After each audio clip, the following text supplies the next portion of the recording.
Who's that? Hello. Good afternoon. Good afternoon.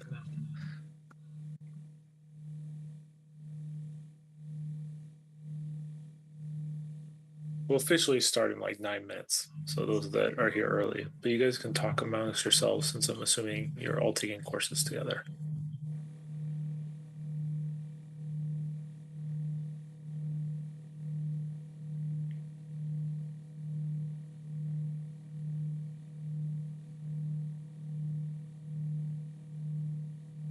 And if you have questions, you can ask some stuff now if you want.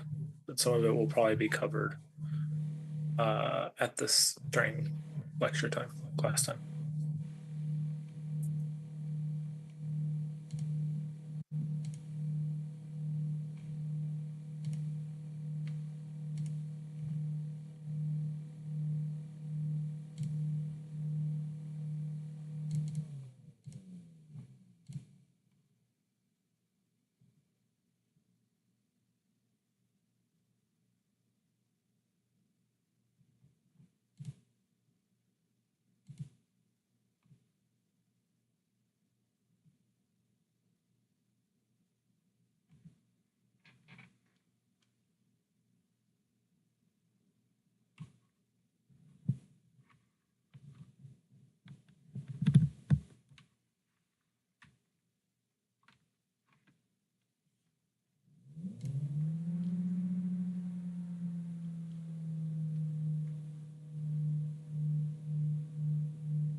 We'll get started in a minute.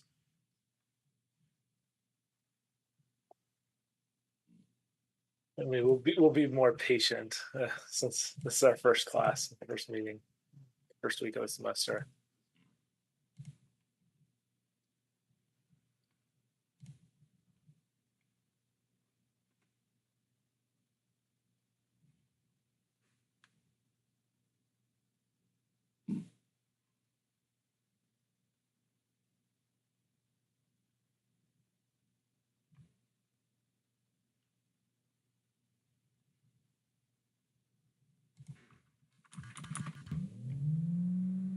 This is everybody's last class of the week. Yes, first and last. First and last. Yeah, for some of you, this will be your only class. I know some people are taking more classes depending on where they are in their MPH program.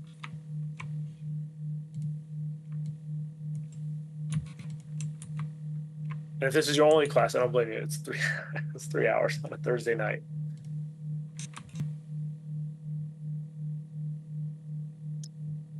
So as people are trickling in, we will get started because there's a lot to cover, but I also want to make sure we take plenty of breaks because I don't know about any of you, but if I sit for more than an hour, I get cranky. You probably want to stretch your legs or eat dinner or take care of family.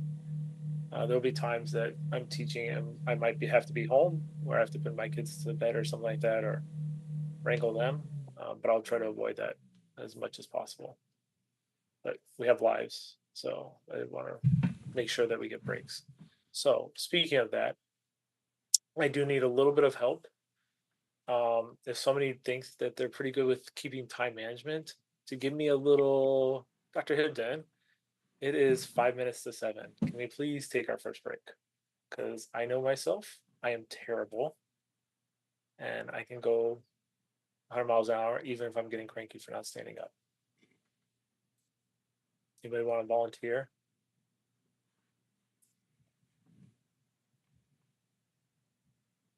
Sure. I mean, I could let you know, like 5 minutes before 7, if that works. Yeah, and I think it's a perfect time to take a break. We'll probably have a natural talk, and even whatever we're doing. If I'm talking, just you can do a little reaction, and you'll probably find it's like a clock or something. Okay. And I want to make sure we continue to have these breaks throughout the class period. So, all right. So welcome again. I know some people are trickling in. There's 16 students and myself, so there should be 17 of us. I don't believe we're at that at the moment. But I'll start by sharing our screen. And I know you all have to be in this class, not like in person, where I have to make sure that you're in the right course because you all got the calendar invite. All right.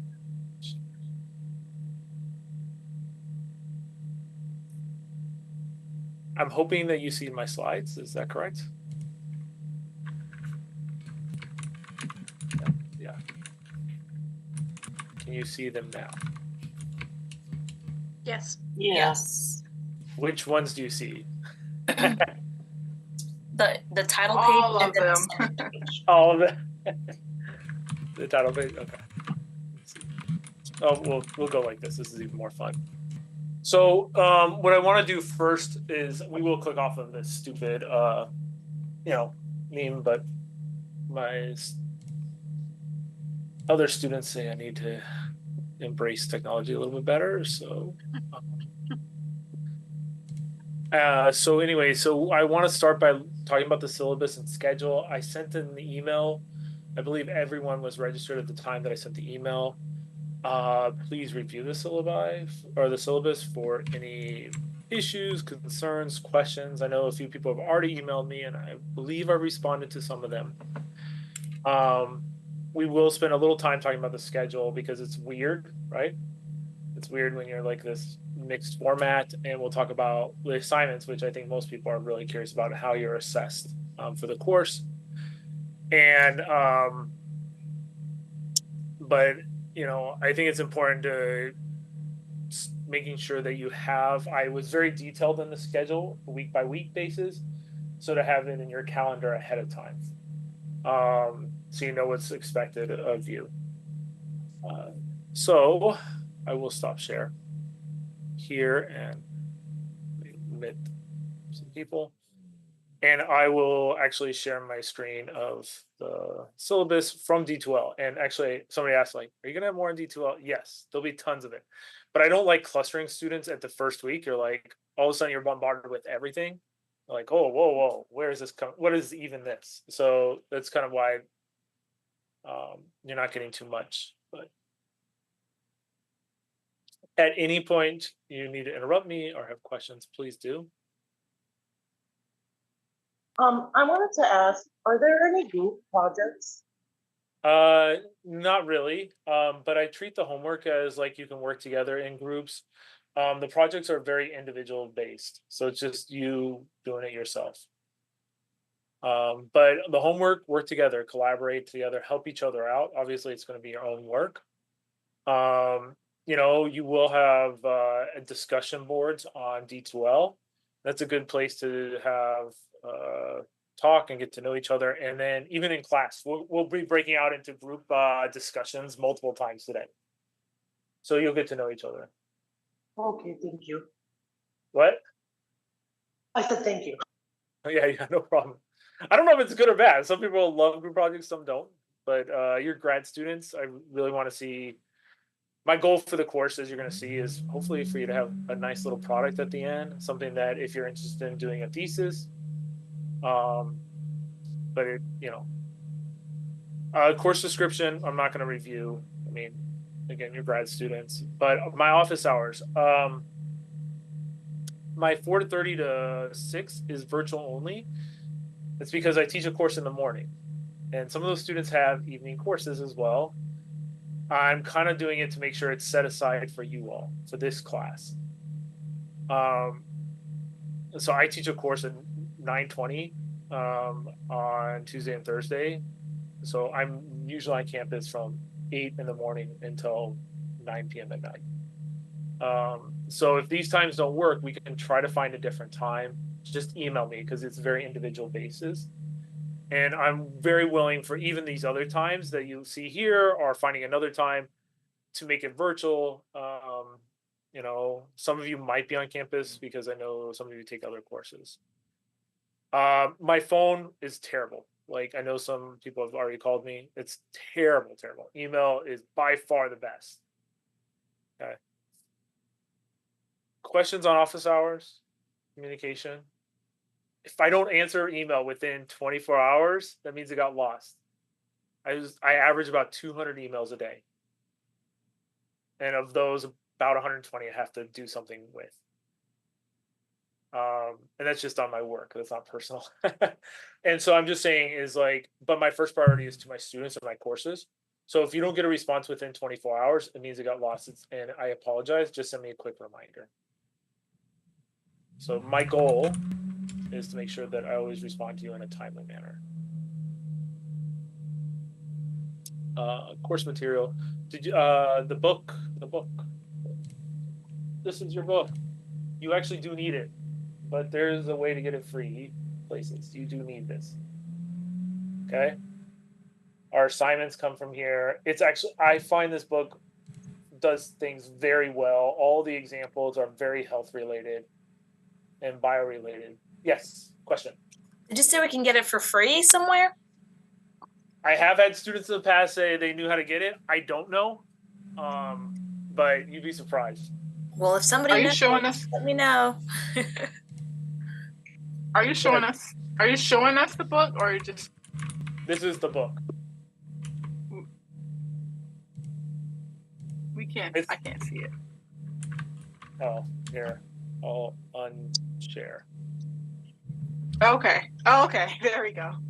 Yeah, and if you go up to the top of under view, at the top of view of your Zoom, you can change how what you see.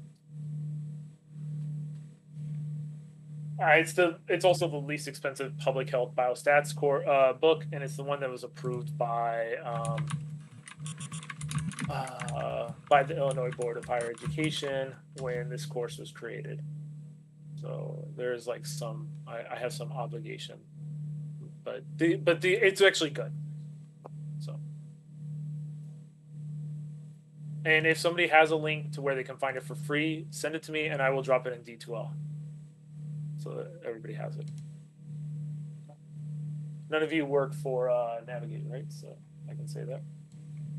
Okay, cool. All right. All right, let's go back to sharing the screen.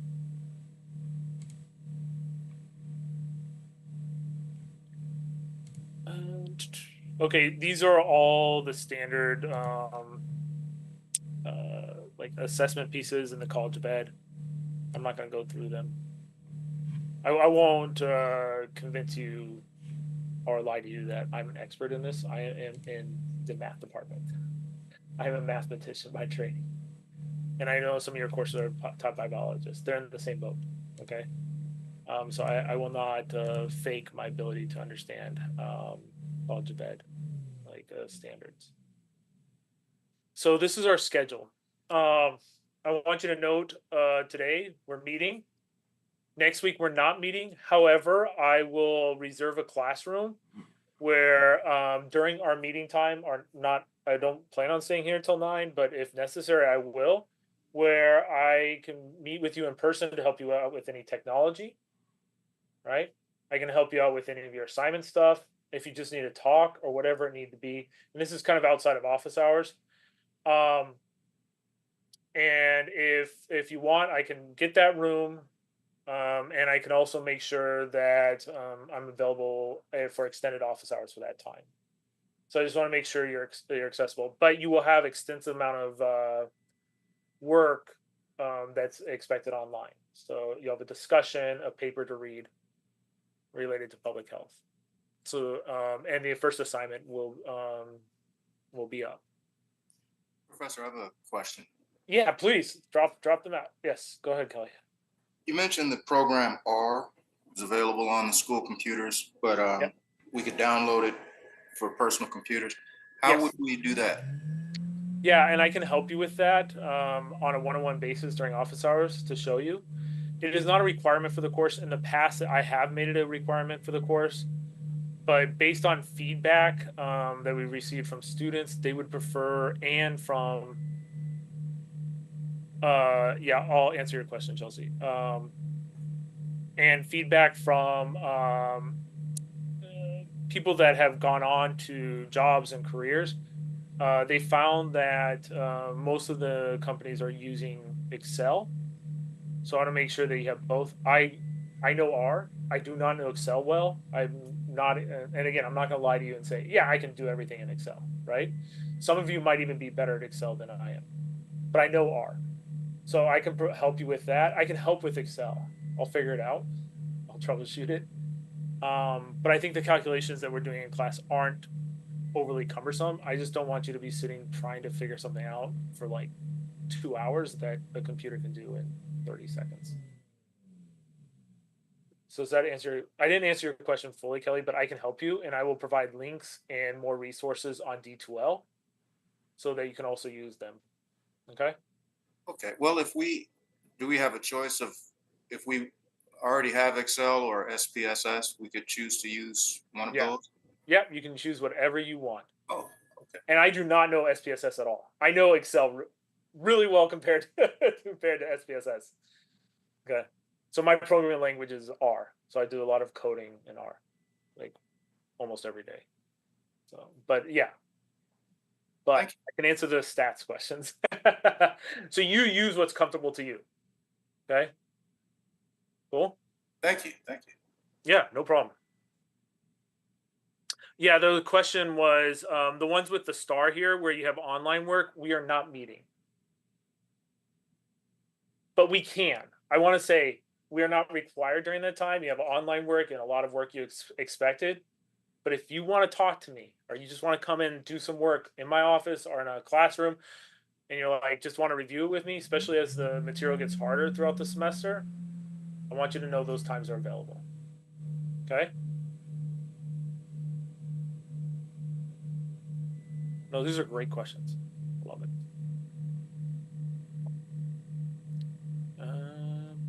the last day for finals week, we'll talk about the presentation and everything like that, but I would prefer that we try to do them during the finals day and the finals time, but we'll see where we get.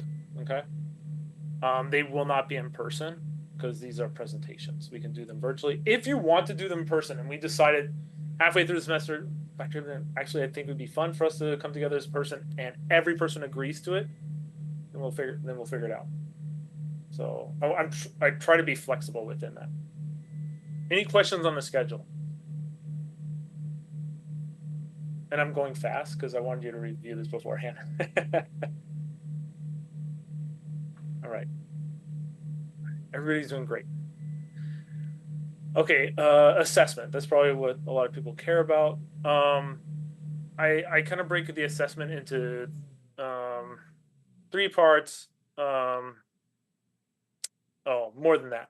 But I think about the here, we'll go through this. You have online discussions, in-class participation, and paper discussions. I'm going to be giving you papers. You're going to have a place to talk about them on D2L, but then we're going to have some time during class to discuss them. And what does this mean, in-class participation? Well, you're going to be doing a lot of group work and breaking up. I'm going to be going around like, are you even engaging? You know, I mean, it's very easy, and I do not require you to have your screen on. It's very easy to have it off, have it in the background, and no participation in discussion. I know some of you are working, and so do the best you can, right? But if we're asking for polls or something for to be written in the chat, you know, I'm looking for that kind of activity. And ask questions. I'm going to say stuff you're like, what the heck did he just say? Or can you slow down? Or where are you at with this? I mean, I'm really, you know, push back. You're, you know, grad students. I really want you to, you know, take some of the leadership here and say, Dr. Hibden, what you said made no sense. Okay. The next is I call it news articles / assignments. Throughout the semester, you'll have these 5 assignments. Each of them are worth 10 points. And part of this is also for you to start looking at getting in a habit. I say news articles, it could be anything. And we're going to do an example at the end of class today. People present data all the time. And I'm going to cuss for a second. So if you have children, I apologize. It's sometimes bullshit what they say and the results they say from it. And you see this a lot, and it's gotten worse. Okay. And what it is it's about a little bit about good faith, but a lot of you're getting, I'll find out soon. I'm assuming you're all getting your master's in public health. Some of you might be bio majors. You're going to be expected to be a leader in your community when it comes to public health. And if you don't know when to call out or to understand when data is being presented to you in an unethical way, then I did you a disservice. I mean, even more important is, can you do the calculations? Can you understand that? Sure. But can you also call it out? Right? And can you recognize it? And can you even recognize it in yourself? You present something like, that doesn't look right. I didn't do this well. Because people are going to be looking to you. They look to me as a mathematician to be able to do that. And I'm going to be looking to you from the public health sector to call it out as well. Next is these projects. You have 3 projects throughout the semester. They get perpetually a little bit higher expectations on them. The first one's like collecting data, doing very simple statistical analysis, and doing some just background research on the data. Next is do all of that. Now let's add this component to it. So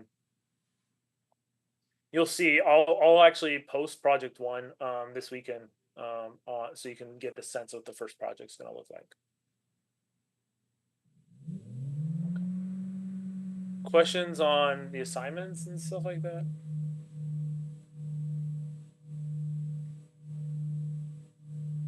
Let's see the chat. Policies, same. If please email me if you get services. I'm a big proponent for this. My wife has a disability, and she went to a college that did not give her the proper services, and she had to drop out. And it took her many years to come back to college. So I'm a big proponent. If you get services, you need them, just please email me with proper notification. I'll make sure that I abide by it, or call me out if I'm not doing it properly. There's a lot of writing in this course. You're like, it's a math course. What do I have to write? Well, it's not really. It's a public health course, so you're writing. If you're struggling with that, or you're struggling with some of the math, I say math development. I say not this course, but actually you can use it because it's statistics. And so you can go to the fourth floor of the library. When I get their schedule and emails, you can also schedule a virtual meeting with them for help with the math. And you can also schedule an appointment to help with some of the writing. Even as grad students, this is not a bad thing. Use the resources that are allotted to you. All right. Any other questions? I don't want to keep going. We're belaboring this probably too long.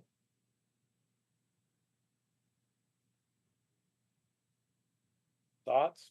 Comments? Fears? Oh my God, what am I into? Or this guy's nuts? Yes, that's probably true. Okay. Hi, this is Chelsea. I'm a little nervous about the math. Oh. I have to admit it. But sorry, go ahead. No, go ahead, Chelsea. Not looking forward to the math. That's okay. By the end of this semester, you're gonna say math is awesome. No, Wonderful. I like it. I like it.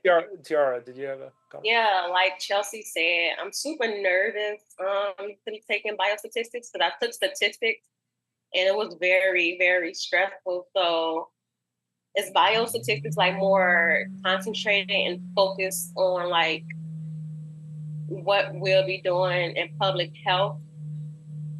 Because I took statistics like 2 semesters ago and I didn't retain much information.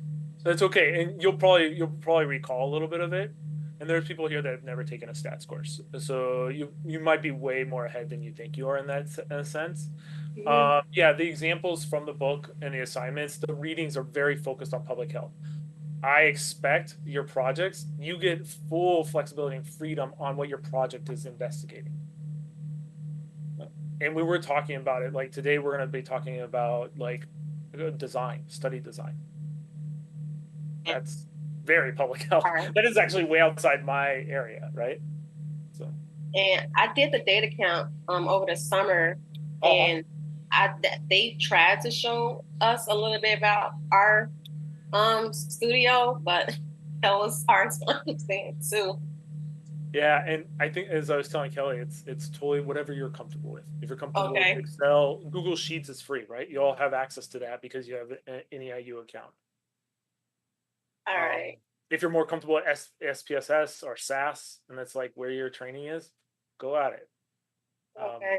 I'm not going to force you down one road or another. Okay. Right. About those projects, one thing I wanted to bring up is I have had a student in the past who took the project further on, and as doing a master's project, master's thesis. He then went on to publish a paper related to it and presented at multiple conferences nationally that I was able to fund them. So these projects at the end that a lot of people are nervous about, my goal is for you to have something as a starting point of like, this is what I'd like to study a little bit. So a big portion of that is like the history and the background, right? So 50% of that grading is not even the math. It's like, are you telling me a story? Are you getting me invested in what your interests are? You got to convince me in public health. So don't worry about it. We got this, and you're going to do much better than you think you are. So I created the course a long time ago. Last time I was taught, it was the first time it wasn't me teaching it. So I go with the journey. It'll be some learning curves, but it's okay. You want to be pushed a little bit, I hope. All right. Let me go back to the webpage. So what I want to do now is do like a getting to know you. Tell us about your previous math course. We already heard somebody took stats. Is it Tiara? Yeah. Looking at the syllabus, some people have talked about the technology piece. What are you excited about too? What other courses are you taking? why are you doing public health? Or maybe you're not, maybe you're, right? And what do you do for a living besides getting maps? And that one is like, if you're comfortable sharing. So I'm asking you all to do it. So I should probably do it first, right? So my name is Joe Hibden, and I'll give you a little bit of my educational background. I got my PhD in engineering sciences and applied mathematics at Northwestern University. I will not tell you the year because that will age me too much now. But so I've been at NEIU for quite a long time now, over 12 years. And I like it here a lot. I love it. We have our issues, but I love my students. And I do a lot of work related to data science, related to community health and community organizations. And I do a lot of work in DEI and increasing diversity in STEM. I'm also one of the founders of the Indigenous Mathematicians Group, as I'm one of only a handful of Native Americans ever to receive a PhD in mathematics. So it's what a lot of the work I do. Actually, your first paper is going to be on Native American health because it's my interest. So throughout the year, you're going to be introducing me to your interest. At the very beginning, the first one is my interest is related to Native American issues in public health. So a lot of you probably don't know anything about it, and I apologize, but it's just, we got to start somewhere. So we'll start there. My last math course was a long time ago. I am always concerned and worried about your success and ability to be at this in the class. I'm teaching a course in differential equations. Why public health? Because they needed an applied mathematician or statistician to grade the course. They asked me because I do a lot of work in health disparities, cancer health disparities, and so might as well ask this guy. And besides being a professor, I'm a father, and you will probably meet my kids at some point throughout the semester. My tendency is to apologize for that, but I'm not going to apologize. It's just their life, and so it is what it is. Anyways, so what we're going to do is I'm going to break you up into groups. I will copy and paste what's on my slides into the chat, and then go kind of little round robin a little bit and get to know each other. Okay. Questions for me as we go? I will ask if there's questions like 100 times.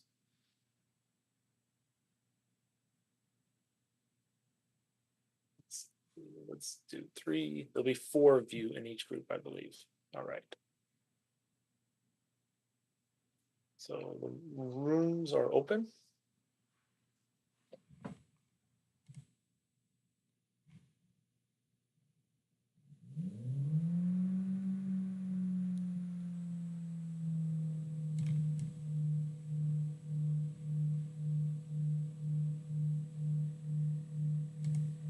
Hello, everyone.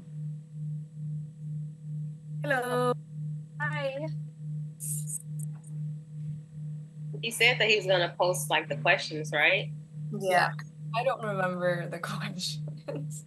Yeah, I know one was like previous math classes, interests, why public health, and something else. Yep. Hi, Tara. I feel like I just saw you not too long ago in our internship class. Yeah, yeah. I was like, she looked at me. I'm like, oh, Yeah.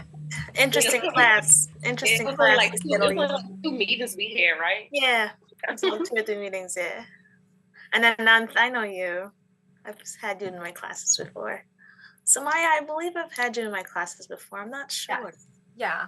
Yeah, I think That's it. PH400. I think that was 2 years ago. Yeah, 2 years ago. Yeah, Yeah. I remember. Yeah. I remember. Yep. I remember. Yeah, and that was actually a really good class. It was a on good class, campus. yeah, and our Yeah. class was the last Right? one. I think it was actually my most favorite class. Yeah, it was a good class. Because it was in person. Yeah, Yeah. and I'm person classes, yeah, with Dr. Woznica. Where are the questions? I kind of just see it put pop them up. here. And then I should have sent a broadcast, but I'll put them in now just since I'm here. Oh, Okay. Okay. It should have come up, but The broadcast doesn't always work. For a minute. They popped up and then they went away. Okay. Well, that's what I get for not knowing what I'm doing. Here you go. Can you see that? Yes. Yeah. Who wants to go first? Should we go like alphabetical order by first name? Yeah. For sure. I've been used to that ever since I was in school. So let's go. Okay. Previous math courses. I honestly don't remember. I feel like I took math courses such a long time ago. So I don't really like remember what exactly. I did get my bachelor's from Northeastern as well in bio. So I remember there was like a little bit of math in there, but I can't like pinpoint a specific course. Yana, are you saying something? No, sorry. I have a toddler that came in to interrupt me. Okay, no, I thought you were asking me something. Sorry. No, sorry about that. Okay. Okay, what am I most concerned and excited for? I think looking at like R, like I had no idea what R was in the syllabus when it said like we're gonna be using R. I didn't know what that was. So I think I was a little bit concerned about that. But I'm excited for reading public health articles. I think that's just I love reading like news articles on public health, so that's something I'm excited to read and discuss more about. Other courses I'm taking this semester, so I'm actually getting my master's in biology. So I'm taking restoration ecology on Mondays. That's my other course. Why public health? Well, I feel like public health and biology like overlap a lot.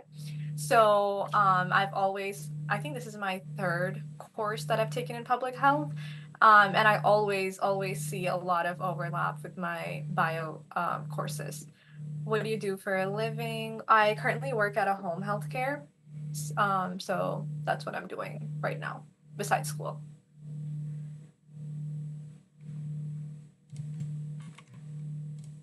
Is it my turn? Okay. My previous math courses, I took in undergraduate biostats at NIU in DeKalb.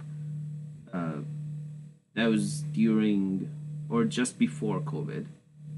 And we actually had a professor and a TA, and actually got a lot of help with that. And this is my first time using RStudio. I actually just downloaded the software an hour before class and installed it. It looks like a coding type of thing. I did really basic Java coding, like as a freshman at Harper College about 10 years ago. I'd say my highest math class has been pre-calc, and that was in high school, but in college it's really just been college algebra and stuff like that. And the thing I'm most concerned about on the syllabus would be RStudio, which is why I'm planning to go to his in-person optional class next week and just get some help with RStudio and just learn like basic commands and basic scripting, I guess. And I'm only taking this one course this semester because they're only offering this one course that I need in the fall semester. In the spring semester, I have the health programming course and the capstone project coming up next semester. And why public health? Because I always I took a lot of biology courses at Harper, and I really liked public health and how broad scoped it is. I did environmental and health concentration back at NIU, and here I'm doing health education, school health, technically. And I'm also on the student newspaper here at NEIU, so if you pick up a copy or go online, you'll see my articles. It's all there. And I've actually converted the sports section into a health and sports. And I'm actually kind of leaning towards health reporting because the newspaper has sent me to a lot of conferences here at NEIU, which I really appreciate. I'm going to the Society for Neuroscience conference this October. It's a 5-day conference held in McCormick Place. It's actually my second science conference with unpublished research that I've ever attended. The first one was like Experimental Biology Expo back at Harper. like in 2017, I believe. And that's pretty much what I'm doing now, and I'm just taking this class. How are we doing? Have we got to everybody, or am I? Yana and I have to still. Okay, I'll give you guys all more time then. I apologize. Okay. So this is good. Getting to know each other. You can go, Tiara, if you wanted. Okay. My previous math courses was statistics, a financial class, and like regular like algebra courses at Malcolm X. Our studio is my biggest concern, and Excel, because I'm just not good at it. I kind of feel like I'm moving too fast because I'm also doing the community health program, and the MPH program was offered to me as a +1 added on to my degree. So I just hope I'm not moving too fast or skipping any steps. The other courses I am taking this semester is epidemiology 410, a mental health course, and African American community class. Why public health? Because when I was doing my community health courses, maternal health really caught my attention, and learning about all the determinants of health really caught my attention, and I realized my community is impacted by it a lot. So I want to try to do my best to bring more awareness, more research to these issues. What do I do for a living? I'm a personal trainer, a mom of 2, a wife. I recently started working in the Learning Center as a tutor for community health and the WHIP class. And yeah, that's it.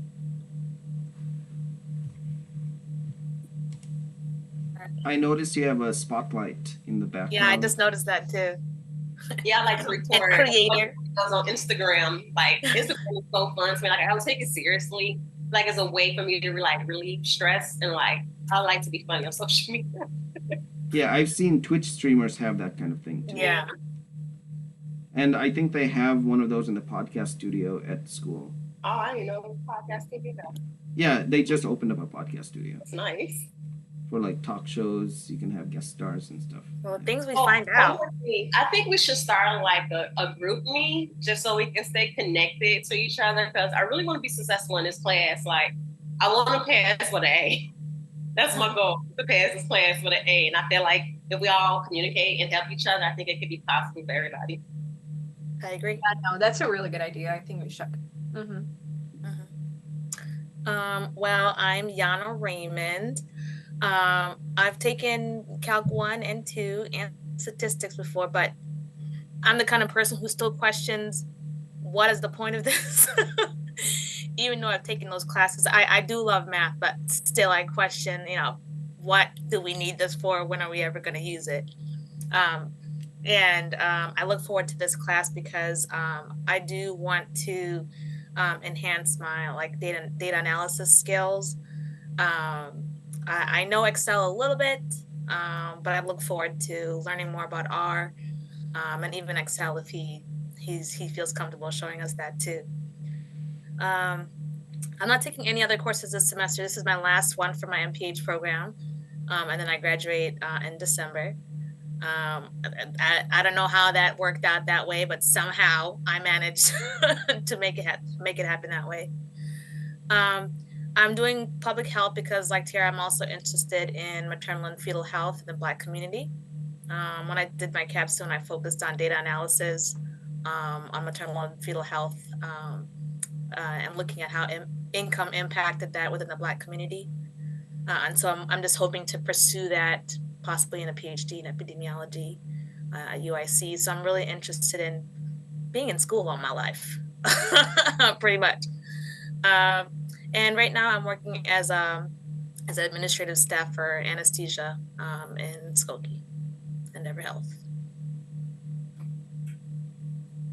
And that's it.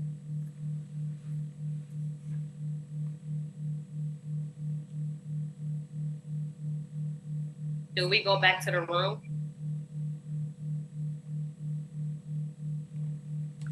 I think so. I think he ends up putting his all back Yeah, together. he breaks us out. I don't think we have control over that. Yeah.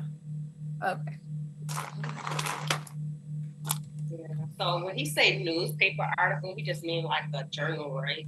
Not like an actual article from a newspaper. I think so, because I'm not sure where we would find like newspaper articles.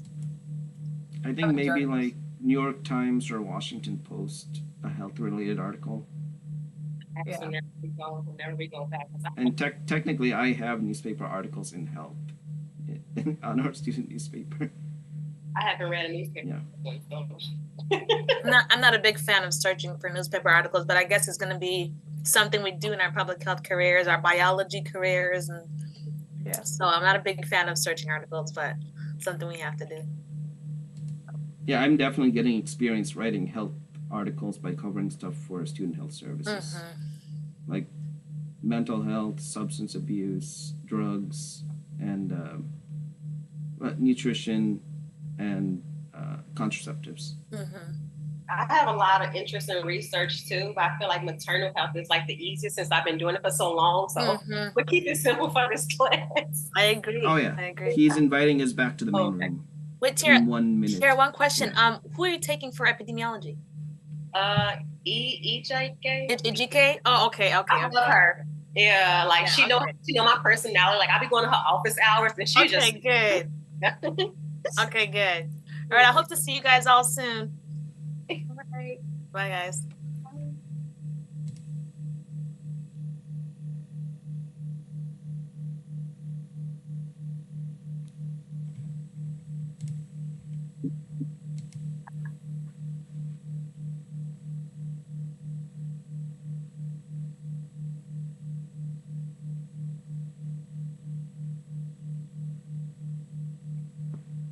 Just waiting for the other group to come back. For the newspaper article that you want us to read, is it a newspaper article or like a journal? And no, it actually what it will be, you'll see when I appoint it, but what it's going to be is find something in media or data that's being presented in media. I say newspaper article because that's what I think. I'm aging myself again. That's how old I am. Okay. But it could be something, on Twitter or Facebook. Facebook's probably a good one. I don't know. I haven't been on in years, but my wife tells me all the time about how terrible it is. But it's treated as an opportunity for you to, and it could be something you just see in the wild. Yeah, because USC just got like approved for a lot of research on maternal health. Would that be like something that we could use? Okay. Oh yeah, that'd be interesting and share anything that comes up and you're like, oh, this looks so interesting. I'm gonna create a place on D2L for you to share with the class. Check this out. I just saw this, and even anything that's related to the course or public health in general, it's a good place. There's a lecture going on over at Roosevelt University related to something we were talking about. Check it out. Right? That's a good one. Thank you. All right. I gotta write that down, actually. I gotta make sure I do that. Okay, so what we're gonna do now is we've done a little bit of introductions. I've kind of forced you to go pretty quick on that. But what I would like to talk about now is that we need to take a break. The introductions always take forever. I'm like on slide 4. I'm like, oh crap.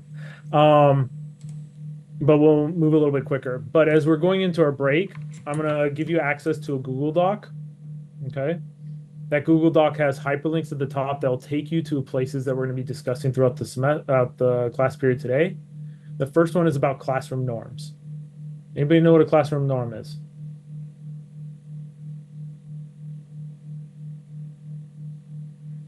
Does it deal with like conforming or something in like a classroom setting or something? Like, yeah, we can go with that. I hate the word conforming. It's more like, what are the expectations? What are the expectations for you? What are the expectations for me? What are the expectations for the whole course in general? So one of the things, you should be expecting me to give you back material in a timely manner, to be responsive, to come to class prepared. That you should have the expectation for your professors, right? You should also have the expectation for me to be able to listen to you. Give space. Those are the norms. But I'm giving some that I have on myself, and I believe you should have on me as a professor. And if I'm ever in a classroom or learning environment, those are my expectations for the person facilitating. So I'm going to give you access for you to start filling these out, what you think.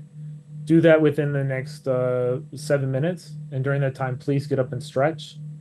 So you can just stretch, walk around, get some water, lunch, or dinner, whatever. It's late. So whatever you want. So I'm going to drop it in the chat now. If I can find the chat.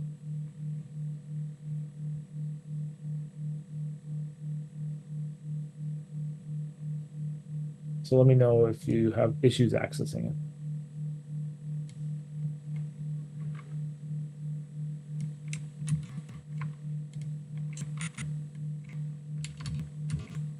All right. Okay, back at 7:02. And fill out the norms as you think.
All right. Hopefully you all got some time to stretch your legs and walk around a little bit, get some food or water, or a chance to just breathe, or checking on family or a partner or cat. I like cats a lot. Or dog.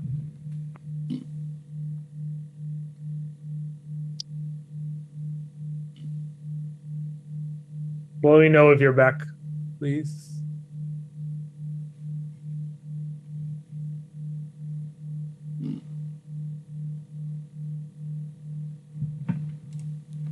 All right, we're here. One person says we're here. Yay!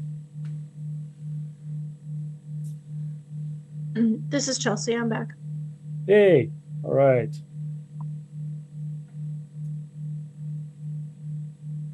Thanks for people putting some stuff on the classroom norms.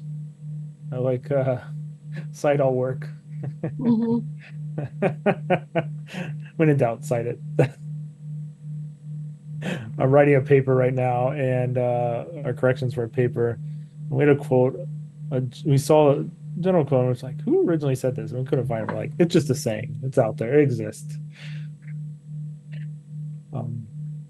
So anyway, so thank you for the classroom norms. Again, it's something weird. We can always come back. This is I'll post these separately on D2L, so that you can, we can always add and modify. You're like, wait, and if something comes up, it's like, hey, this is how we said we think we should behave or act. Any suggestions that we have so far, and ones that you didn't like, ones that you really liked? I like the site.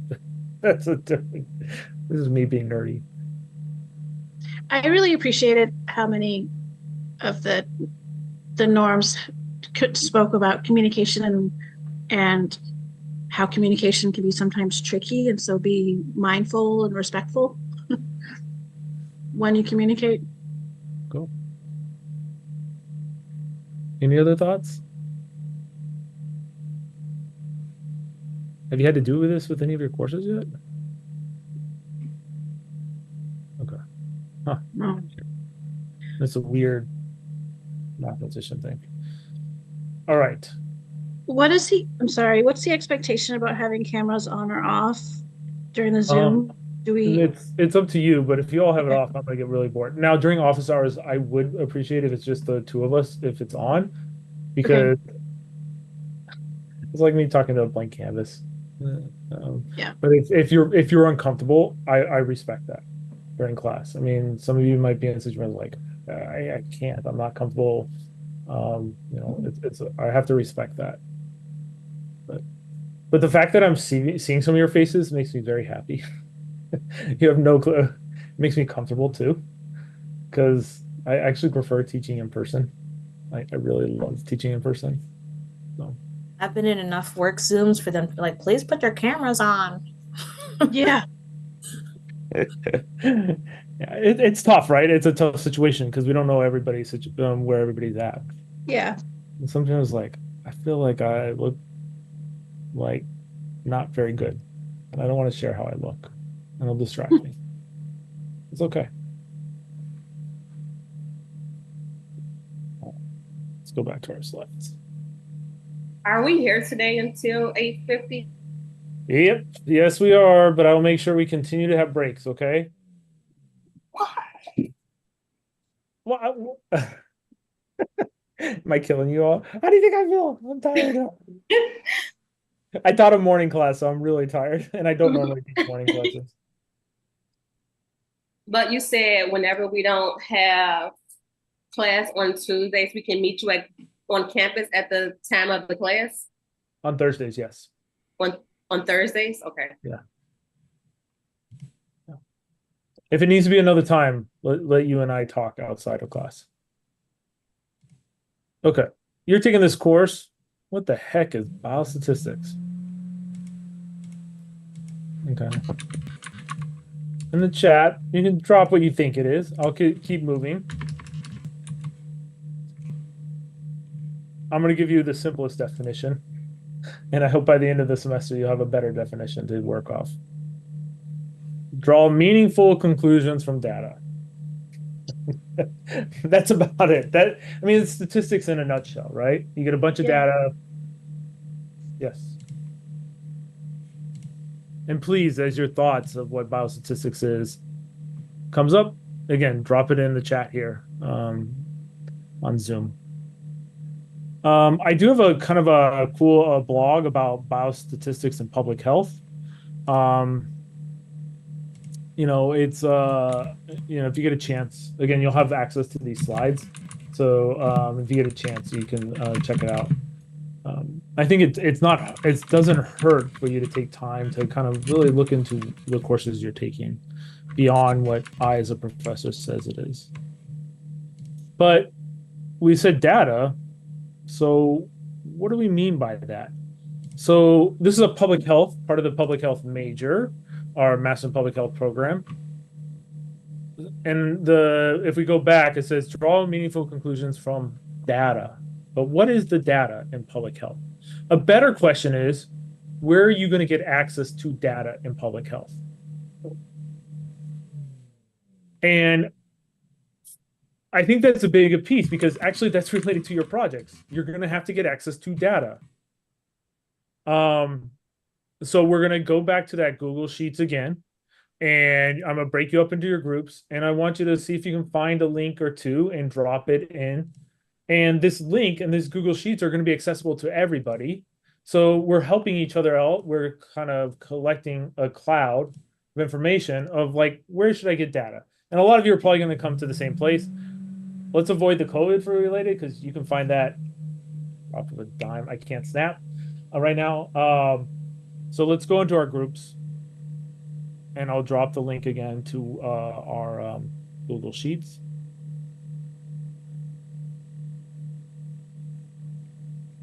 Ooh, I like the internationally. People don't talk about internationally health data very often. That's a good one.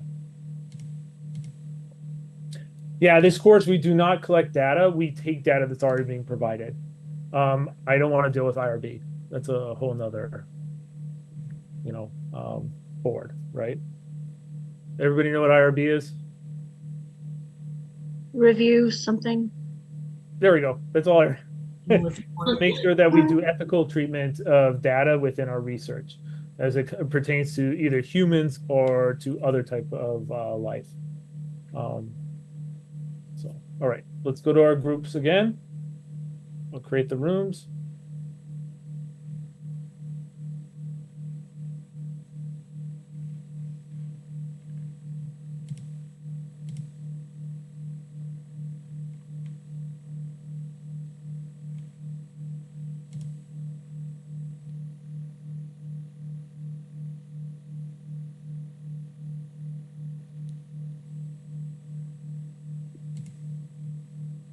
I was just going to ask you guys.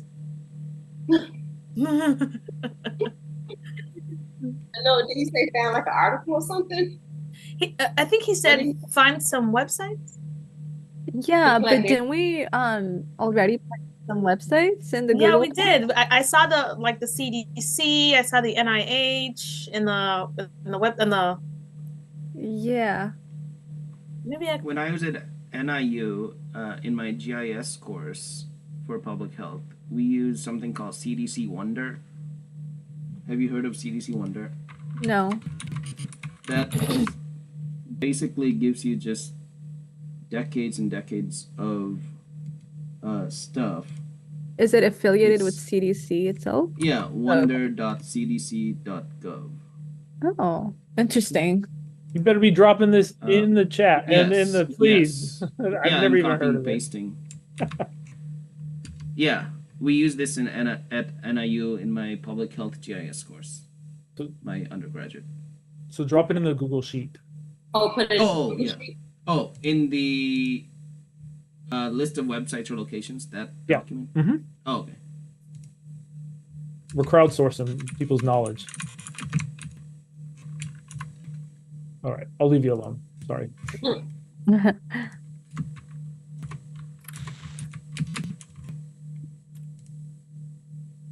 Okay, so we have CDC, WHO, IDPH, PubMD.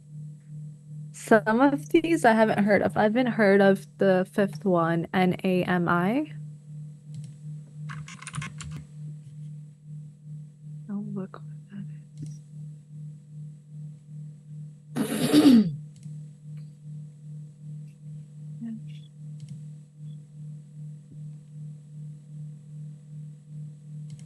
I used the United States Census for some work I did for my internship. That was really helpful.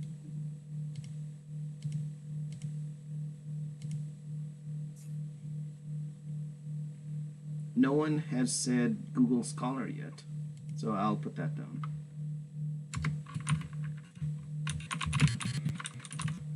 This sheet is so unorganized.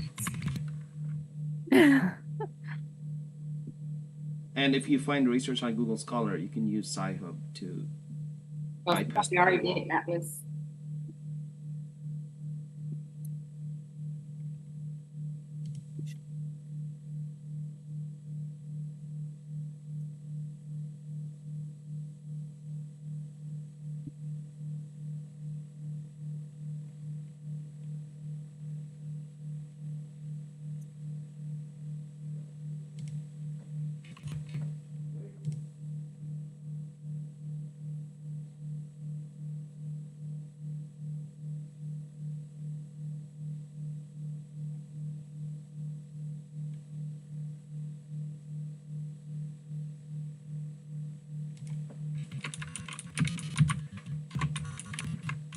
Is the Lancet a good place for collecting data?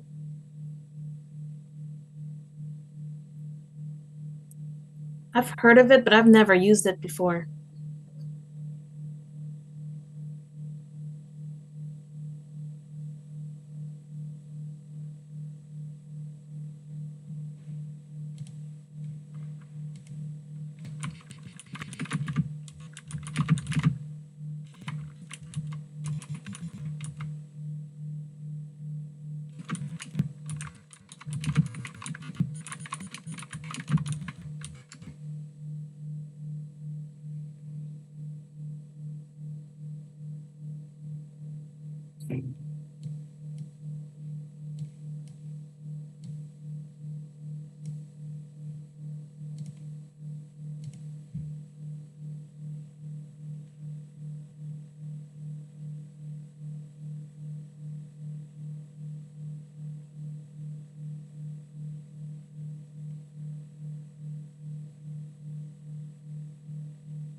The CDC Wonder is really good. I use that for my capstone. The data is available right away. Depends on how extensive you want the data, but the data is pretty accessible. Oh, he's inviting us back in.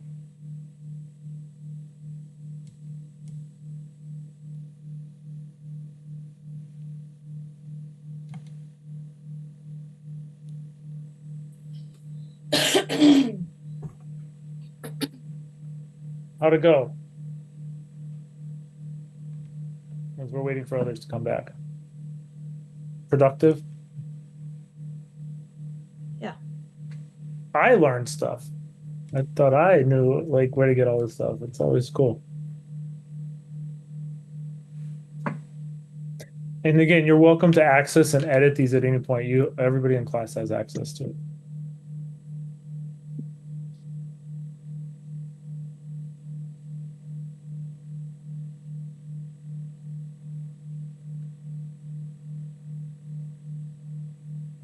Full explanation. Hopefully it stays. Welcome back. Welcome Hi, back. sorry. No, you're fine. You're fine. You get kicked out in middle conversations. It's a thing of Zoom. So again, you'll have access to this Google Doc throughout the whole school year, even afterwards.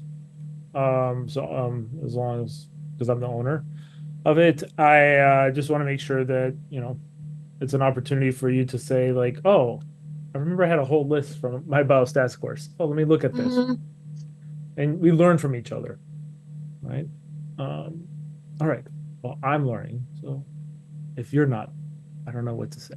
No, I just learned about the Chicago Atlas website, which is it's a place you can get lost in. It's kind of cool. Yeah, it's a rabbit hole. Okay. So when we're speaking of data, one of the things I mentioned already is public dissemination. Where do we see data being presented the most to the general public in regards to public health data? You said where Health departments. Yana. Health departments. Health department to the public. Okay, cool.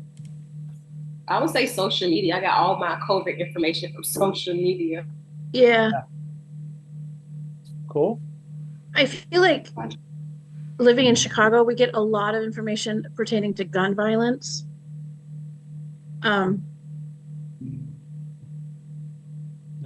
Bonita said CDC. I would say your doctor, hospitals. Okay. Yeah. The doctor is like that face, right? Nurses. Community events, the radio. Oh, that's right. Yeah. This is a good one. I didn't think about the radio. All right. So, my thoughts were newspapers. That's why I say newspapers, because I actually do read a hard paper. I keep saying I'm old. And now this is even bad. Social media. There's a group of mathematicians that are really active on Twitter who can try to push back on like misinformation. Government, CDC, Illinois Public Health.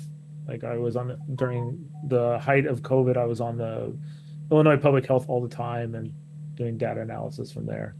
But again, there's so many places.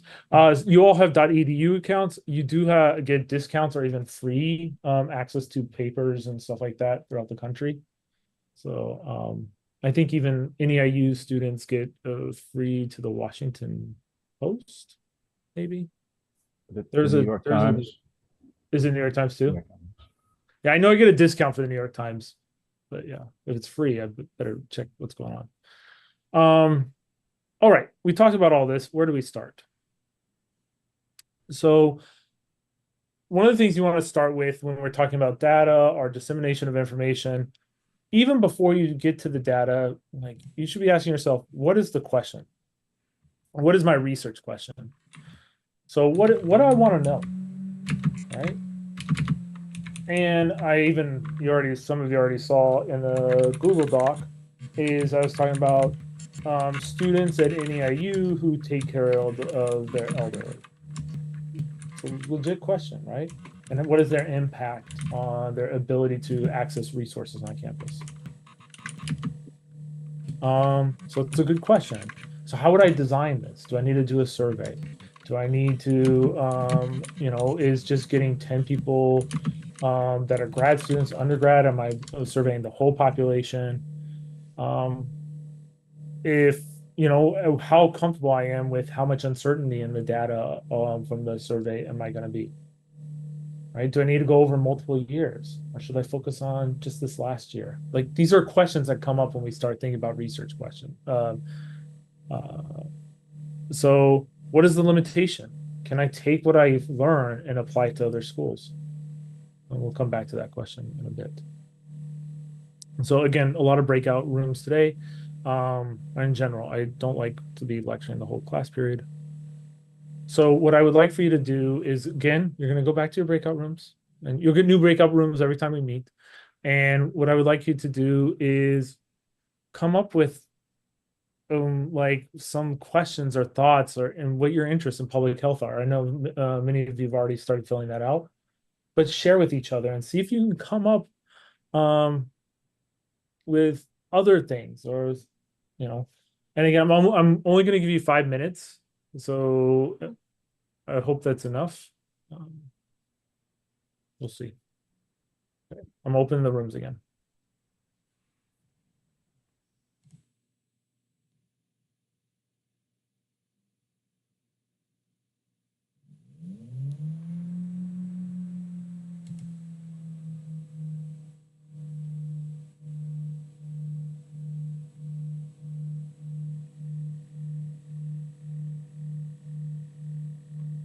Hey guys. Hey again. So I'm taking a guess at the question again. Yeah, what was I had walked away for a little bit. I think the question, he said make 2 to 3 suggestions of like your interests, and I guess like how data could be found for those. The data be found. I believe that's what he said. Yeah, I think he wants us to come up with 2 or 3 research questions based on like our interests. Well, I know for my capstone, which I feel like I would like to do it again. My question was, how does income impact infant mortality in the Black community? So then I had to go to the CDC. That CDC Wonder page was great because I got the data like right away. And I looked up data for infant mortality. And then I went to, I believe, I went to the US Bureau to find information about income. So that's how I found my data for that. Okay, interesting. I really liked your question too, Yana. That was I bet that was a really interesting project. Yeah, it was. It was good. And something I would like to pursue in the future. Another one of my interests is gynecological cancers, because I read somewhere like how Black women have a lower incidence rates but a high mortality rate. So I think if I wanted to challenge myself in this course, I would probably start doing research on gynecological cancers in Black women.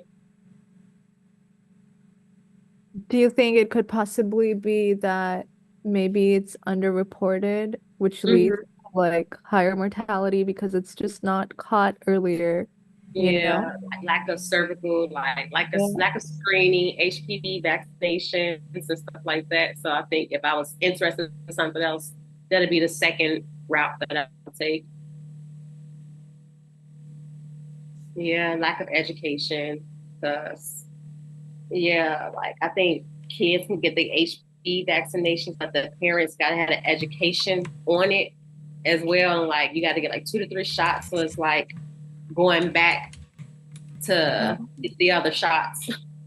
Maybe you can have a question like exposure to education and its impact on gynecological incidents in the Black community. So for my personal interest, I put immunization. So I feel like that would tie in really well, you know? Like how informed, educated are you about like vaccinations and immunization? And how it impacts the incidence of like disease. That's a good question. Yeah. Are you looking at any population in particular, or just the all populations? No, I was just looking in general. I don't really have a specific like population I'm zoned in, and just overall. Yeah, that's a good one. Immunization. Is your name pronounced Anna? Anant. Anant. Anant. Yes, Anant. Oh, do you have any like? A question I was thinking of is how does access to green space influence physical and mental health outcomes in low-income communities? If we want to specify it more, maybe just focus on mental health outcomes. Oh, that's good. I think we would find data on both of those, variables. I'm sorry, Anna. What did you say? Green space? How does access to green space influence mental health outcomes in low-income communities? An example would be if you drive all the way down from northeastern Illinois on Pulaski Road and head south, beyond downtown Chicago and down to the south, you'll end up seeing more liquor stores, less parks, fewer trees. And then as you go north, you'll see more food secure areas, more trees, more grass, more parks. That's basically the comparison I had. Yeah, that's my everyday life. When I'm catching the bus from downtown to the Austin neighborhood, you just see how things have drastically changed. And I just feel like that is so crazy. Yeah. Wow, that's really interesting. That's funny that you said that. So I did my internship at the city of Evanston, and my supervisor, she did a study looking at how big your front yard is and its impact on your health. So the less space that you have in your front yard, the less space you have for trees, and the less trees in your community is associated with poor health, because you're not able to get out, you're not able to breathe the fresh air. There's probably much more industrialization in your area. So for you to say that, like, as you move down south, there's more industrialized areas, less green space, less trees, and everybody's health is significantly worse than those up north. For example, in Evanston, Glenbrook, who have large front yards, large backyards, less industrial industries in their space. That's a good point. Oh.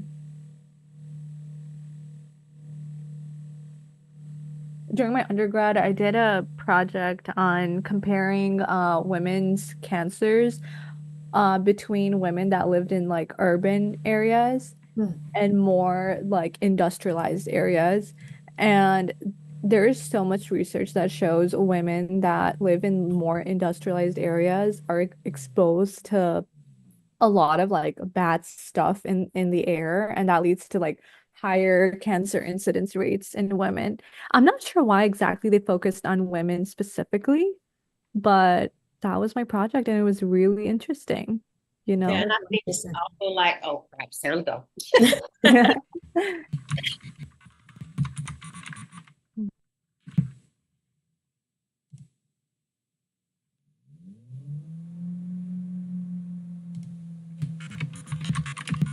Is this time to eat some of my dinner? What is your dinner? Right now it's an orange and some tuna. Yeah. So do you normally have like long days, and like how many cups of coffee do you drink, or do you not drink coffee? No, I drink probably too much coffee. I don't know. I had maybe 4 or 5 cups of coffee a day. It's pretty bad. Yeah, it's not. And a ton of water. I do drink a ton of water. So the water. Yeah, you have to when you're drinking so much coffee. Coffee makes me so dehydrated. But it's not like I'm like talking legitimate cups, not like giant 16 ounces. So it's probably about 32 ounces. Throughout the day. That's nice. Tea every now and again. All right, welcome back. That list is impressive. I love it. So now you got now you've written down. Now you have to do it. No, I'm joking. Good luck. But I already have the design planned for like the comparison between dental care here and Pakistan. Ooh, that is challenge. So, I mean, the whole point of this was to kind of get us to play a little bit and think about these type of questions. And, where would you get the data? Where would it come up? All right, let's go to the PowerPoint. I have a question. So, like, Yeah, please.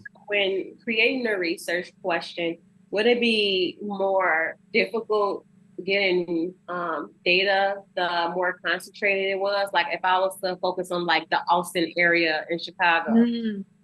Mm-hmm. Yeah, we're gonna actually you're cheating. You're jumping because like the population, right? Yeah. Yeah, it is actually difficult. The smaller your population is, like if I'm trying to study a rare disease, let's say, or a certain community, one of the things is your N or your population you're working with is so small that you might not be able to do a lot of the statistical tests that we're going to be discussing this course. You might only be able to just say this is what it is. Mm-hmm. This is, and we won't be able to do a t-test or what we'll see these tests later on throughout the semester. And so we have to understand there is a problem. Is it representative, right? How large should the population that we're sampling on or work with, right? If I'm looking at a certain neighborhood in Chicago, is that representative of just that neighborhood, or can it be representative of other neighborhoods or like-minded neighborhoods? Mm-hmm. In general, under rare cases, unless you specifically want to focus on a certain neighborhood or a very rare disease, you want the population that you're working with to be representative so you can try to tell a larger story related to it. So what I mean by that is I mentioned looking at elderly population here in Chicago, right? The percent of students that are taking care of an elder, I have to really keep in mind like how much error is going to be going on there, right? And as I meant, can I take this to other schools? Can I take what I get at NEIU and extend it to other universities? Probably not, right? Do you think the representation of our population here that take care of elders would be representative for Northwestern or University of Chicago? Most likely not. They live on campus, right? And I'm not saying anything bad about those schools and universities. It's just you have to be very careful. If I'm doing my study in a neighborhood or at a certain school or a certain population, it's for that population a lot of times, and I might be able to extend it further. And this is true. NIH made this mistake a lot, and they still do, is a lot of research was done on only men, right? And they were extending that assumptions to women, genetically identified women. And they made a lot of mistakes, and it killed people because of it. Or for example, there's many examples this way. So we have to be understand the population we're working with, be very sensitive to that. In terms of the size, you want it to be large, but not too large. Right? So should I be surveying the whole university for the elderly care, or maybe I should be focusing just turned out 100 of them versus 1,000, because there's a cost to take into account. Do we want to survey all of Chicago to understand? Somebody was mentioning gun violence, the impact of gun violence on their daily lives. I don't know. It's a question. So this brings us up to what I call statistics versus modeling. I really want to get a point across that data only represents the current or the past, does not represent the future. And what it is statistics, majority of statistics start with telling us what has happened or telling us what's currently happening. We have to be very cautious to say the data or statistics is what is going to happen, right? And we have to be careful about inferring information. We call it inference. You can do it, but you have to be careful. And we'll talk about this more. Modeling, which is what I am, I'm a mathematical modeler, is I take observable information or data, or I look at how a tree behaves or whatever it may be, and I try to infer information from that and then to try to predict the future. Data is just the data. Modeling is very flawed. The problem is we use it a lot to say, well, this is going to be. The best modeling that you can think of that you use on a daily basis is predicting weather, right? How many people use the weather app all the time? Everybody's using something to predict the weather, or you're listening to it on, and that's modeling. But it's flawed, isn't it? Oh, it wasn't supposed to rain. Well, it's pouring now, right? It's a model based on previous information. It is not statistics. So again, key design of this course is be careful, be careful, be careful how you interpret your results.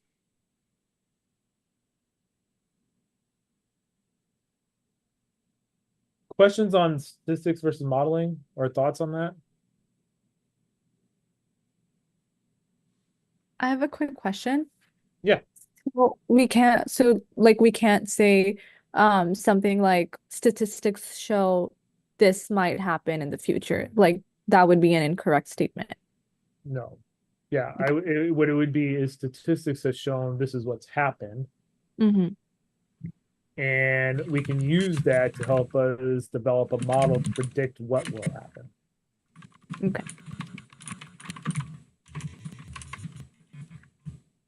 Yeah, Yana.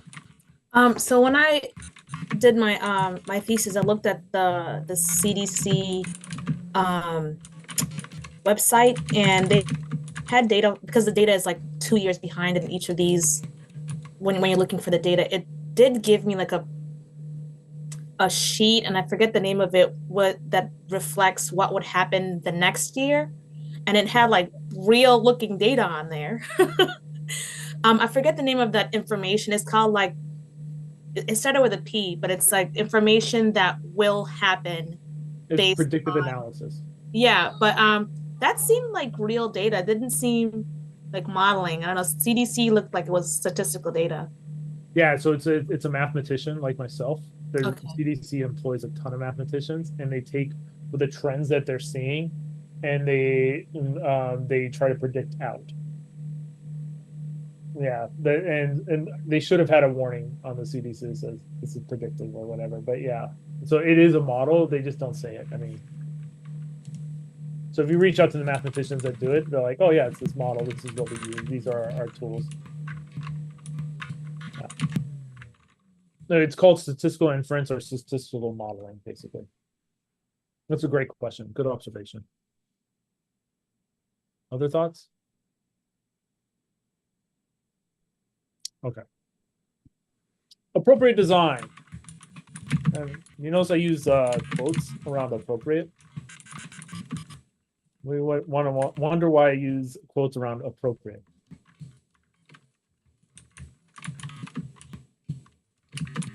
That's appropriate. That means like debatable, right?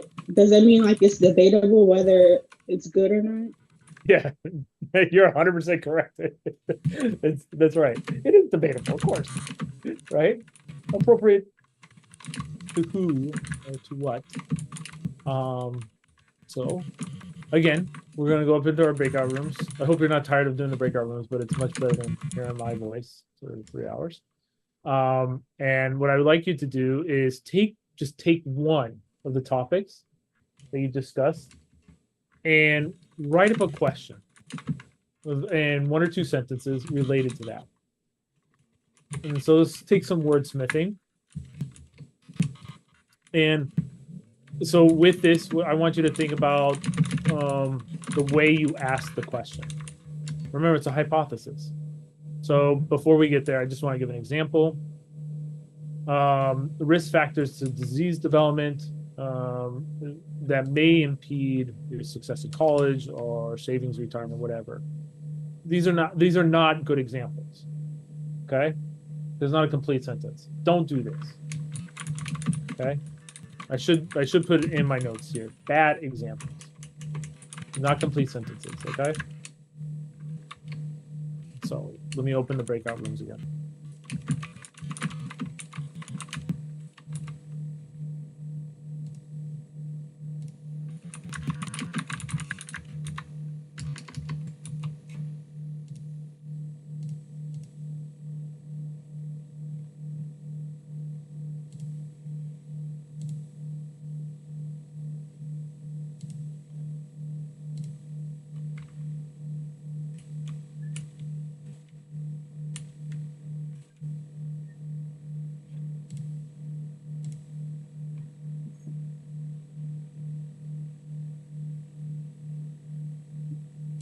Hey, I was on my phone. I think we're already ahead of the game with our research questions. I guess we could choose any one of them. Right. I really liked Anand's on the green space and mental health illnesses, and I also really liked Tiara's on the gynecological cancers. I think we have two really good research questions. Yeah. Yeah, what he was saying about like it not being like represented and a lack of like research. I learned that Vietnamese American women, they also have a high mortality rate for cervical cancer, but it's not a lot of research on cervical cancer for Vietnamese American women. Maybe it's because it's a small population in the US, small population of Vietnamese women and not enough research participants. Yeah, but it's one of the largest Asian populations in the US. But yeah, I think it's because it's small, there's not a lot of research on it because they deal with so many barriers with like not knowing how to navigate the system and the English proficiency. So yeah, that's another. Did they specify what kind of a cancer or just overall gynecological cervical cancer? Yeah. Okay. I have so many interests, but I don't want to get overwhelmed. Yeah. What were we supposed to do? We supposed to come up with one research question? He said one research question that on the top, one of the interests. We can do really like the green space because I stayed in like a low income neighborhood with a lot of violence, and I did notice like not having green space, how it affected my mood, and then slowly like elevating to like better neighborhoods. Like I stay in an Austin neighborhood, but right across the street is Oak Park. You just notice the difference in how they take care of their parks, their property, their grass, the trees. Like it's a really big difference from it. And like that way is like Roosevelt and Austin. And then right there on the street you can see the alcohol, the liquor stores, the fast food restaurants. And I just feel like that is just bizarre for me. Yeah. So yeah, that's why I have so many plants in my home. You guys can't see it now, but I learned how plants can help boost your mood. Yeah. So the green space question. So you said how green space impacts mental health. What did you say again, Anna?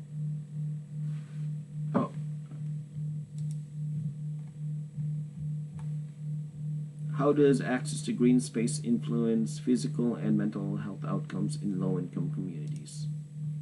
Yeah, that's a good one. Did you want to type that up on the spreadsheet? I think there's a section at the bottom where you can type it out, or you can just copy and paste it. Yeah. The group's research question, yeah. It's in the group. Yeah, there we go.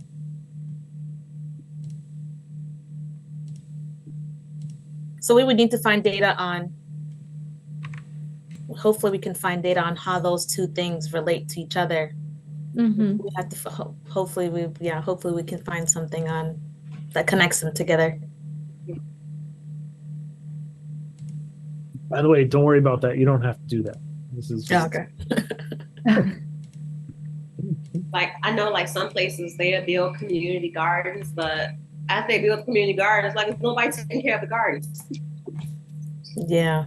But I guess even if we didn't have data that connected those two things together, we could always like choose like Chicago, for example, and then we can choose neighborhoods. We can look at data that has the number of green space, and then we can look at data on mental health, and then we can connect it that way. Yeah. If it's not together. I mean, where would you find information on green spaces? Just like generalized like parks and public spaces like that? You do, yes. So there is data on green space. Like when I did my internship in Evanston, there is data on green space, the square footage of green, like front yard, backyards. Yeah, there's data out there for sure. Oh yeah, then you could definitely connect the two, you know? Oh. And then there's data on, I should probably look up the data source that we use, but there's also data on hospital admissions due to mental health crisis. So that's something we can use. One too. Right. There's ways to connect those two things together based on that research question.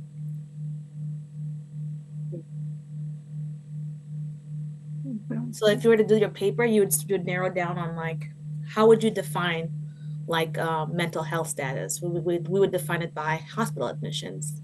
And how would you define screen space? We would define it by square footage of grass available in the neighborhood. So much. I would not even think to do any of that. Yeah. Oh, this is for the internship. It was great. It was a great experience. Oh, yeah. How long did it take you to do your capstone? Like the whole semester. I actually I presented my capstone at the 35th annual symposium this year. I was trying to present at the APHA, but it wasn't accepted, so it wasn't that Were good. you nervous? No, I usually don't get very nervous. But I presented my day. I could have done better in preparing. I guess I didn't take it as seriously as it actually was. But there were like awards like given to students for breast presentations and things. How did you find the opportunity? My professor urged me to apply for it. So when you do your capstone, Dr. Ejike may ask you based on your research question to present at the symposium. She does. Yeah, she does the capstones. So if you really are looking for like a data analysis paper or whatever your topic is, you can present it, and then hopefully you can even present it at APHA. Okay. So things to consider. Yeah. Okay, so you guys did the green space? Yes. Yeah. So what do you mean by, how do you identify what low income communities are? And are you looking at cities, or are you looking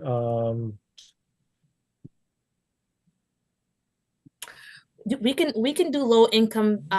We can do the US Census, US Bureau, look at the average household income by zip code. Yeah, it is. It's well, you can do by census tract, which is even smaller than by zip code, but yeah. So the reason I asked that, right, is like the communities maybe for a metropolitan area would be different. Low income communities for a metropolitan area might be different than for a rural community, right? Yeah. We would have to define what the status of low income would be based on, I don't know, we had to do some research about low, middle, and we would have to stick to that criteria. Yeah. This is difficult, right? So we're gonna come back and you're gonna see in a second how hard it is. But yeah, this is a good start.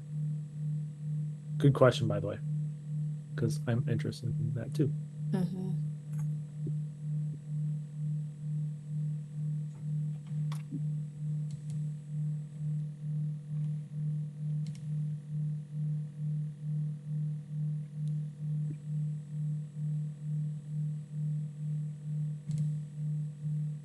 By the way, so since you're all first group coming back, I work with a community of immigrant population in Providence, Rhode Island, and we look at the effect of like certain environmental factors on these low income communities and immigrant populations, and it has a huge effect.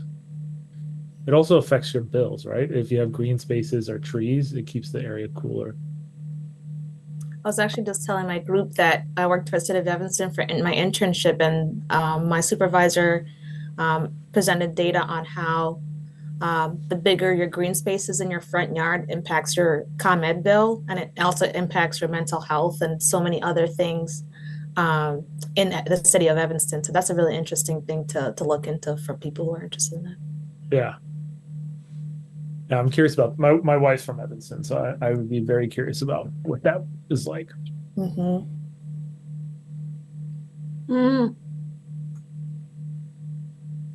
All right.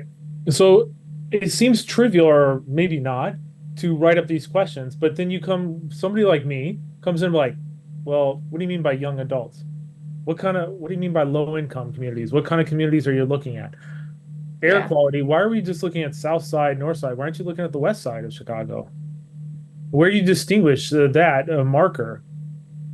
Right? And so one of the things is these questions, these hypotheses that come up do get modified as you introduce them or expose them to a wider range of people.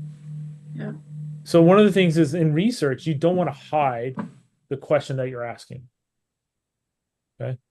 This is the antithesis to biologist and chemist and like the hard sciences. You want to have many people look at that question to question what the question is. Question what the question is. And with the goal to make sure that your research question is a good research question. Okay. And when it seems like it's easy, it actually gets hard. Yeah, I feel like we could have been in our breakout session for an additional 10 minutes easily. Oh yes. Yeah. All right. Okay. It always takes me a second to share the screen, so I apologize. Come on, wake up.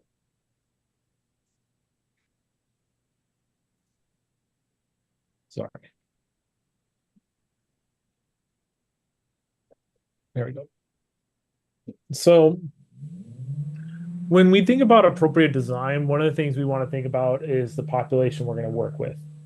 And we can think about, are we going to be doing a randomized controlled trial where we take patients, we put one into a control group and one into a treatment, and then we do some implementation and then do a follow-up and look at what happens, right? And we see this in medicine a lot. So you give one as placebo and you give one non-placebo. We see this in health. You're going to go through a workout regimen. You're not. I'm not saying those are good designs, by the way. Just saying this is what happens. The other place that's pretty common is clinical trials. And this, 10 years ago, I would have to really spend time explaining this. Many of you have seen this, especially when we're talking about the COVID vaccine, that it's very strict about what the process of a clinical trial. So we do a lot of research and study. You work with a small population, you work with a larger population, work with a larger population, then you get approval of it, then you work with an even larger population, and then it goes, And notice this is after the drug's approved, so you're still testing it in the largest population. So what is a study design? We mentioned a little bit above, but I don't think that's the question I want to ask you. I think the better question is, what is a good study design? So what one of your online work that you're going to be doing is you're going to be seeing that there's a lot of study designs that you can play with from the book, but you're going to work with we'll work with a few here, but I'm going to ask you to look at ways. You're going to read this article and look at data that's going on, and you should be asking yourself, how did they do this study? Did they just survey the population? Did they just grab some data and manipulate it? Are they presenting all the data or a subset of the data? I mean, the nice part about this course and the bad part is this is an election year. So you're going to be seeing a lot of data about polls. They say this person's up, and then you realize they only polled 1,000 people, and then they're trying to infer information to the whole state of Illinois. So good luck with that. So you'll be playing with a little bit of study designs, but I want to introduce you what they are. So before we get into this, the observational versus randomized, I want us to take a 5-minute break again. We'll get back at 8. I hope it's okay that we're taking these 5-minute breaks. We need breathers. We need stretch breaks. And if you have an issue with it that I'm taking away your time for class, please let me know. And I will respect that.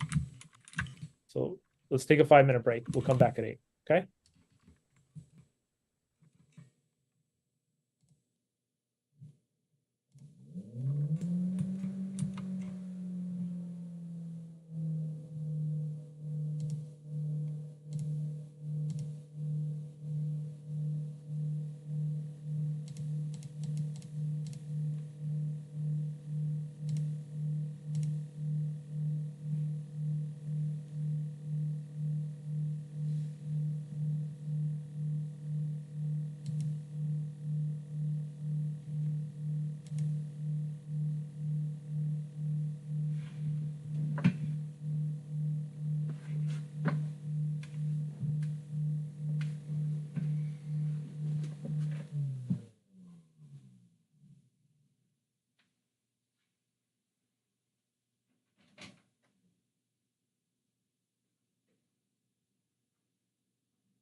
All right, welcome back. Welcome back.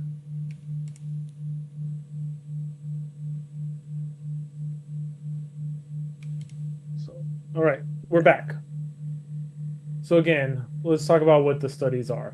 So we can think about categorizing studies into two main categories: observational versus randomized. Observational, basically, if we think about it as a non-intervention. You're observing what's going on with your population. They can be slow, they can be fast. But the whole point is you are not intervening on the system itself, and whatever that system may be. Randomize is where you're doing the intervention. You're giving the drug, you're giving them a test, you're exposing them to a certain type of technology. Whatever it means is you're going into the system, you're changing the system. Another thing is, like, when you're thinking about your study, is time. Are you looking at a particular point in time? Are you doing it over a longitudinal period of time, over a long time? Are you looking at past data? And it can be some combination of those three. So when we think of point in time, we can think about, well, how are you all feeling about this course right now, right? And I ask that as a survey question, and that is the singular point in time. Over time is I ask that same question every time we meet, and then I can track that data over that time. And past data is I look at what's happened in my courses over the past years. Professor, yeah, please interrupt. Yes. What study design, is that the same thing as like clinical trials or no? Yeah, a clinical trial is mostly looking over a certain amount of time. Mm-hmm. Typically it's over a certain amount of time. Because I read somewhere that clinical trials isn't representative basically of the population because the majority is white people, and it kind of sometimes excludes Black and brown communities because of like the barriers that they deal with to be able to get access to it. So would that be like a bad study design or clinical trial? Flaw. That's a flaw. And is it a structural flaw, or is it already institutional, or is it? Yeah, it's a flaw in the design. NIH now has requirements on that it has to have some certain piece of breakdown. But for example, the COVID vaccine, I know for the Native American population, there was only one Native American that it was tested on. Wow. So for example, a lot of cancer drugs historically in the past were not tested on Black community through perceived structural racism and whatever the perception is of the Black community in the United States is. For example, there's a survey of doctors. This was like 10 years ago, asking them that they believe that the skin of Black people was thicker and stronger than of non-Black people, so that they would have to apply more force when applying a needle. And this was I will find, if I can find the paper for you, perception of doctors. The medical apartheid is a hard read, but it talked about some of the things that you just mentioned. Yeah, and I think that's probably where it came from, where I remember. I haven't read all of it because it is very difficult to read. So yeah, these perceptions of clinical trials can be quite dangerous. I mean, I was mentioning in the past that it wasn't done on women. Like, they would only use male mice in their studies forever. And they're like, well, the hormonal imbalance of women who are going through menstrual cycles affects the data. No, that's actually, it's a human. They do this, right? So therefore, you have to take into account when you do the studies, right? And so I think there's a lot of people at NIH. Yeah, go ahead. Somebody was going to say something. It's been all over Reddit lately that I've been reading about pain management for women, especially during gynecological procedures like IUD insertion and stuff, where it's women will experience discomfort and not given any pain management when it's actually painful. The procedures are horrifying. So yeah. Yeah, and I think this is important is like recognizing that there's a difference in the population, but there's also structural, as the apartheid piece it says, um,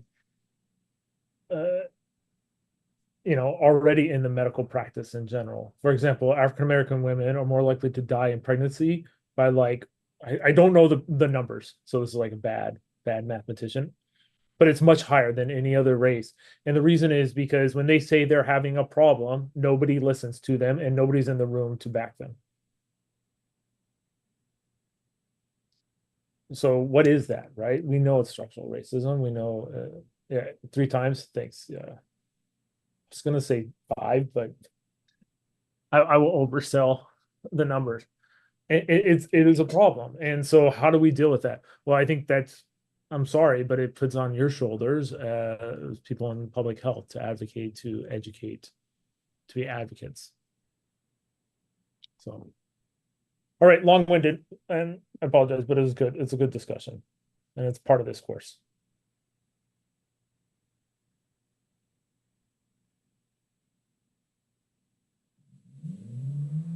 I just want to add briefly, there's an annual point in what's called a point in time count to measure those who are experiencing homelessness in the United States. And I've always wondered what it meant, point in time. Now I do. And it's interesting because it's always done in the middle of the night, in the coldest night in January. Yeah, so their numbers will be the lowest. Yeah. Because more people are likely to take advantage of shelters at that point. Yeah. So they can say their numbers aren't as bad as they say it is. Yeah. That's what and a point people, in time is. Yeah, and people who are even sleeping outdoor. I mean, they're harder to find. They're just. Yeah. One thing I wanted to mention about this course and all of your courses, and I say this in all my math courses, but I think for you all, it's not going to be as bad as there's a lot of vocabulary. The book does a pretty good job at the beginning to make sure you understand. I'm not going to go through it, but bias, there's systemic errors in the data, cross-sectional, looking at a single point in time, incidence, number of new cases, intention to treat. It's an analytical strategy.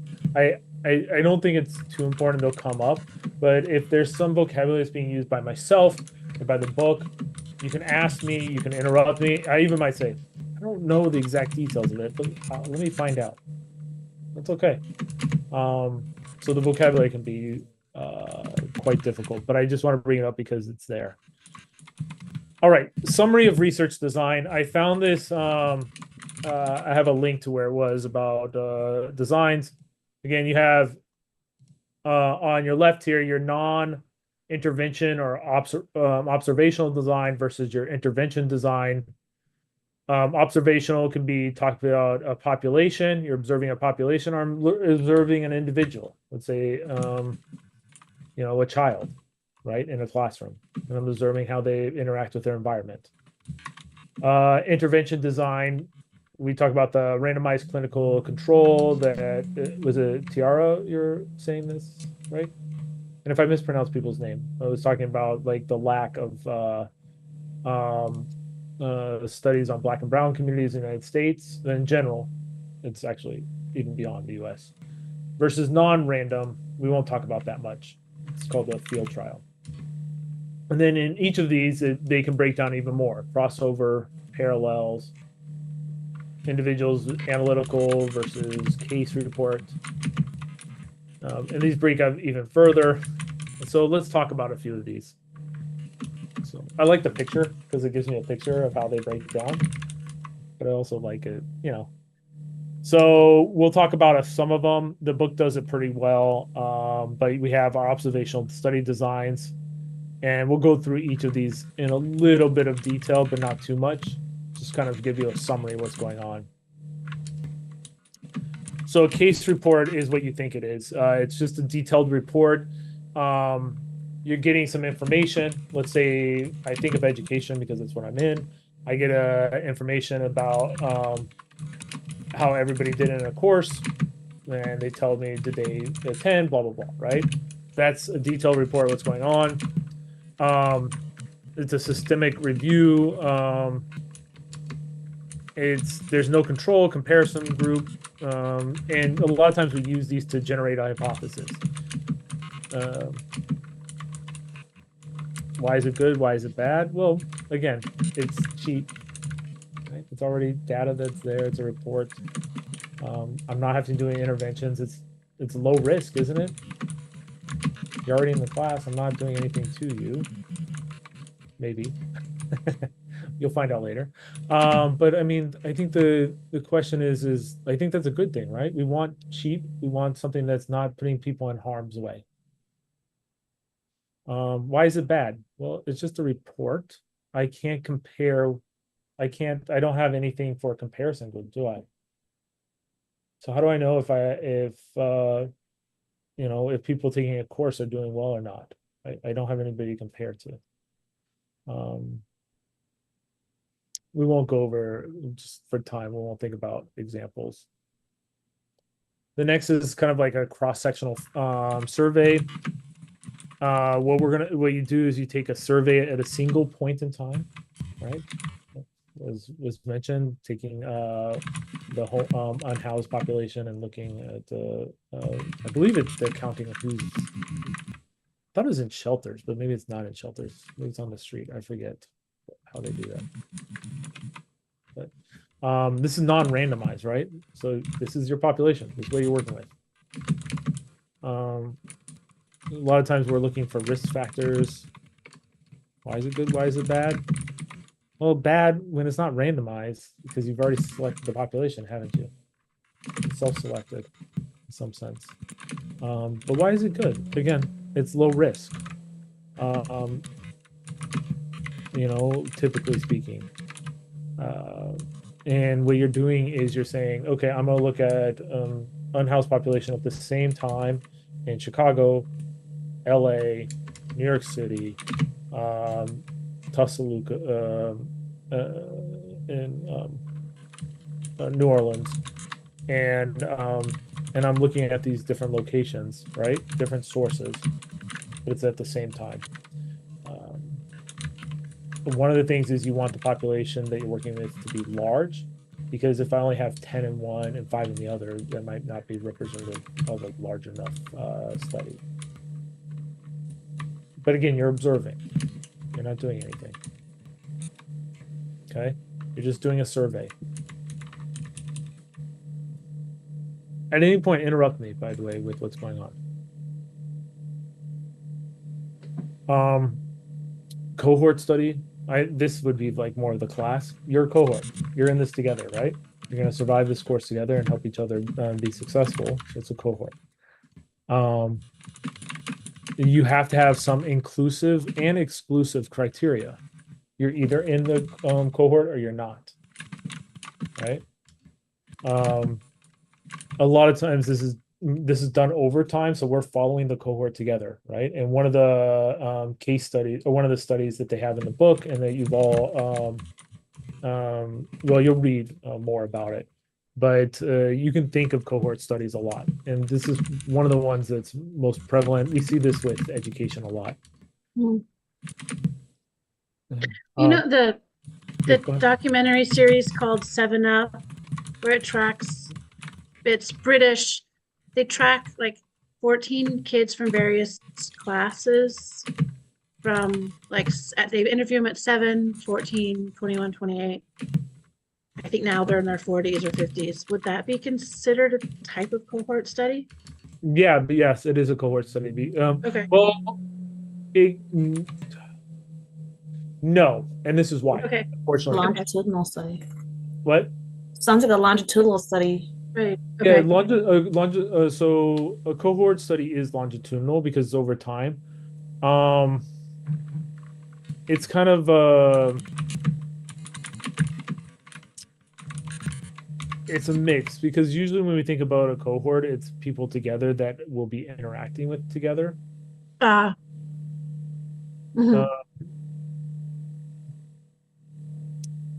Yeah.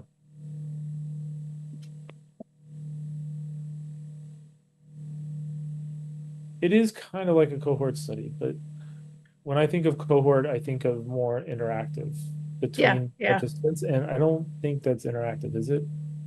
Like the Feinberg study, right? Do you guys know that one? Mm. Reading about that's more cohort because they're all in the same community together. Mm-hmm. I would say that's more like it's not even cross-sectional. Okay. Thanks. I got to think about it. But it is longitudinal. Longitudinal means over a long period. Mm-hmm. That's a good point.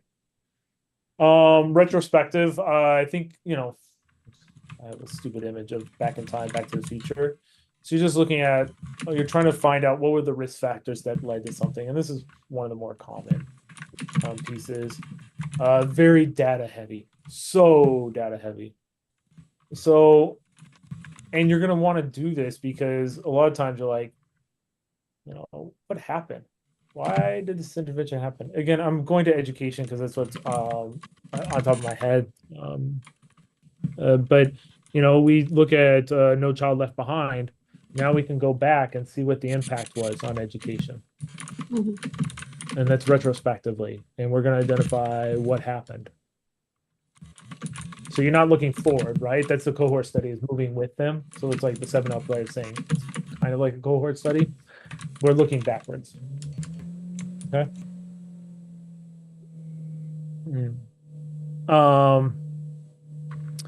So perspective cohort study. This is more of what people think of when they think of a cohort study. Is you're thinking more like, well, I'm going to sit here and I'm just going to see what happens. And I'm going to continue to see what happens. And I have no clue what's going on. I don't even have really a research question. So I think the 7-Up's more like that. And then what they're looking for is what's happening every 7 years as they change. But typically these prospective cohort studies are pretty large. And there's a lot of variables. As Mr. Bean sitting here waiting for our bus, I think of myself if I was doing something like this is like,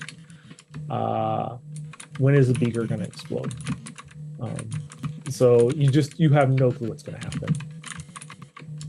The cohort study, you have a little more control on it, but perspective is like, I don't know what's going on. So that would be probably more the 7-Up. And then finally, the last two, this one's a case-controlled study used when a disease or what you're trying to measure is rare. So it's a very small population. So you're looking for a disease versus control. It's very careful when you're selecting your population. Very, very careful. And you're worried about hurting the population. It's a high risk factor. And a lot of times they have biases in the studies. And then finally, we have our nested case control study. This is designed from doing a cohort study. So you first do a cohort study. You say these all have these certain indicators. And then we're going to take a certain section, a sub piece of that cohort and do something with them. So they did this in the Feinberg study. So again, there's a lot of risk and biases in these. I'm going through these relatively quick, but you'll have access to the slides. And so if you have more questions. Then next, so we had observational, right? And we mentioned that observational are these is like you're not doing anything, you're just observing, right? No, I haven't put any change. Now we want randomized study. This is where we're implementing something into the system. The reason you want to do randomized studies, you want to minimize bias. So I have a whole population. There's 16 in the class, and I'm gonna pull 4 of you randomly based off of some process. You do have to have some process. Typically, you want to be using these if possible, but it's not always possible. Why do you think we use these the most? What do people think? Representative samples. Yeah, that's a big piece. I agree with that. What else? That's good. Is it Yana or? Yes, Yana. Mm-hmm.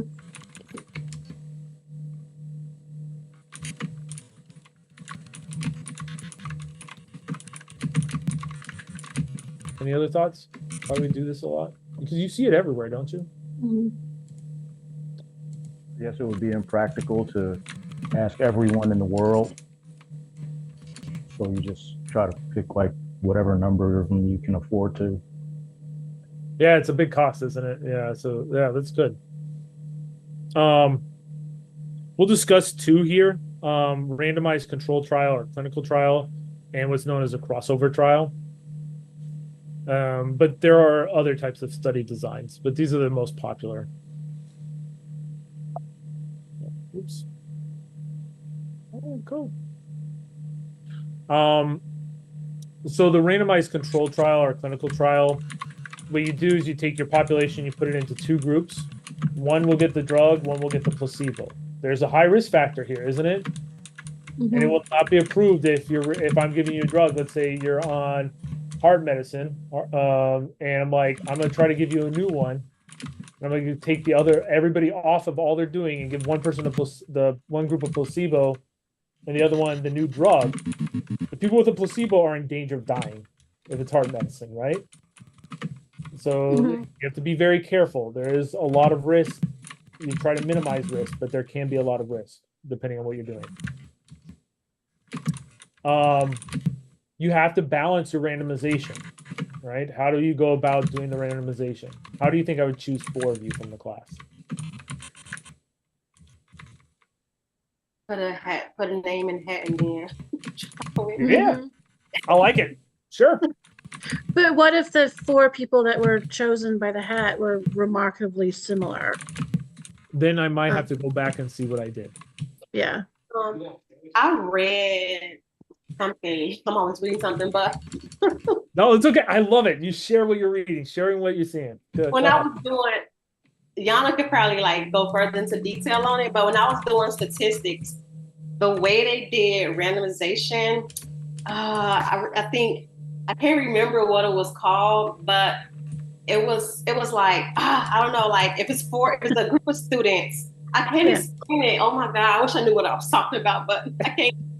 It's like you will like if I don't know, you have to match each student up and then use my name to go with each student, and go to the second student, use their name with each student, and just doing it like that. I don't know what that's called, but when I took statistics, we did something like that to make sure it was like fair. Yeah. We'll talk about it. That's good. You actually did a pretty good job. You did a really good job. Isn't it something like a lottery or something similar to that? That's what I think of, like a lottery, just picking from the hat or something. Yeah. Yeah, but do you think it's always fair?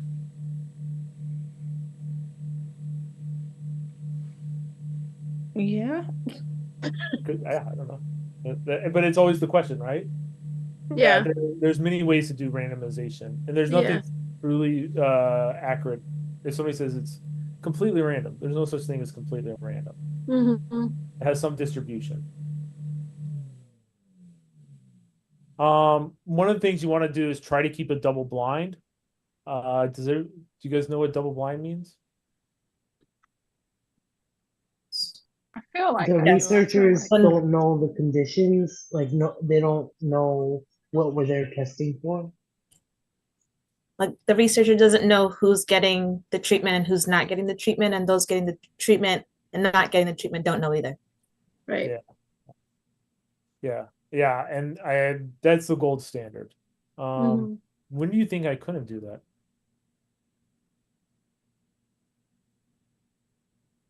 If it's like a serious illness, like a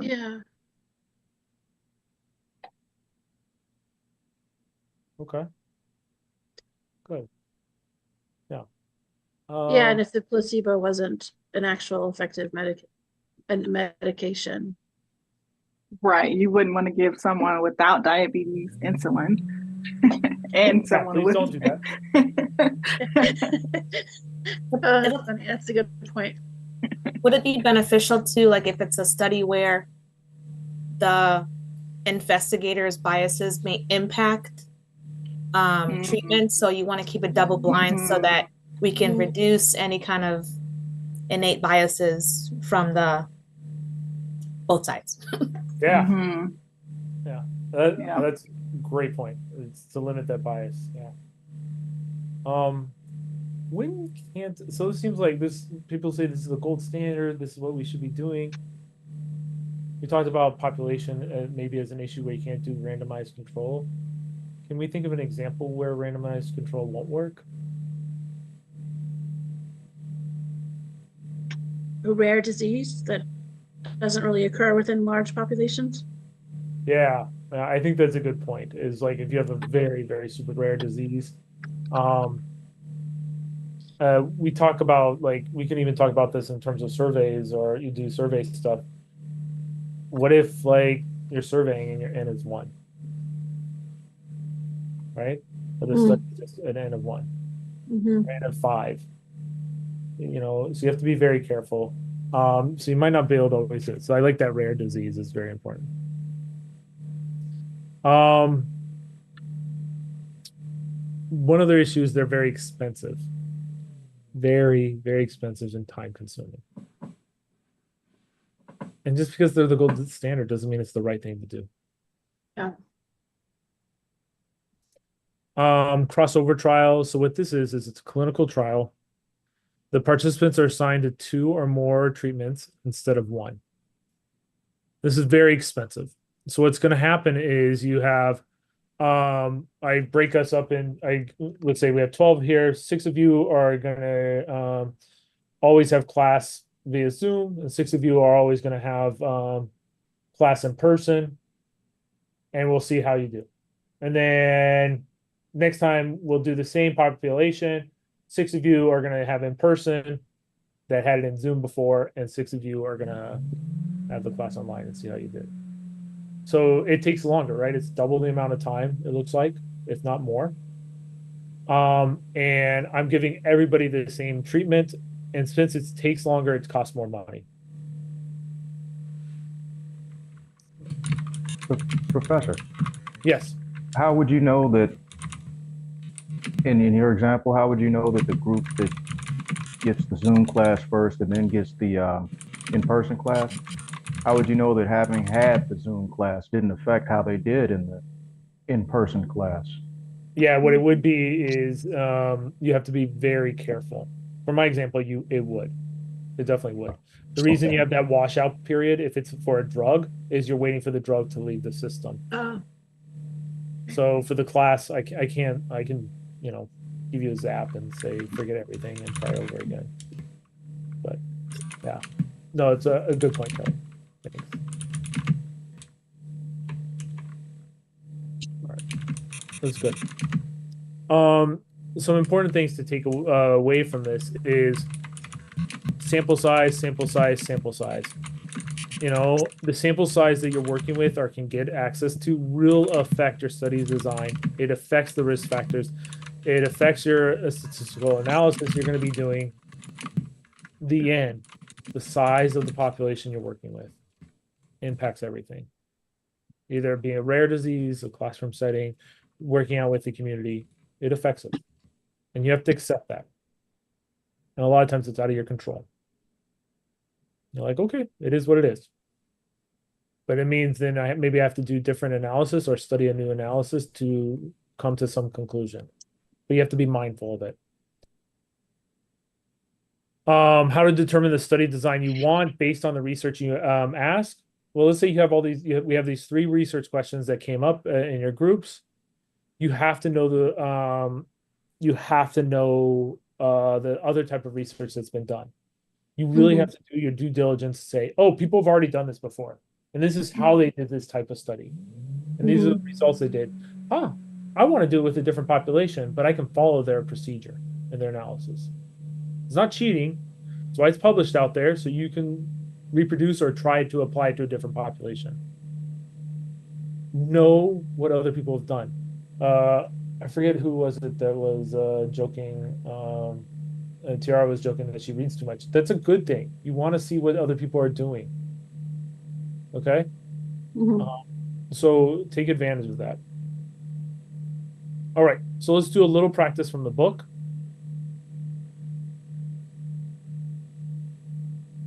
I was gonna have somebody read it. That's what I have in my notes, but I'll read it. You all are tired. We have like 25 minutes. I'm draining you. So an investigator wants to assess whether smoking is a risk factor for pancreatic cancer. Electronic medical records at a local hospital will be used to identify 50 patients with pancreatic cancer. 100 patients who are similar but free of pancreatic cancer will also be selected. Each participant's medical record will be analyzed for smoking history. Identify the type of study proposed and indicate its specific strengths and weaknesses. What is the most likely source of bias in the study?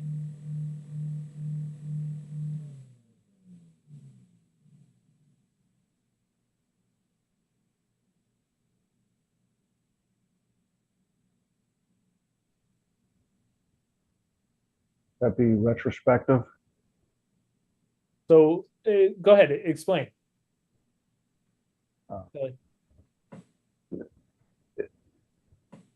It's observational because you're not doing anything, and it's retrospective because you're looking backwards as to their history.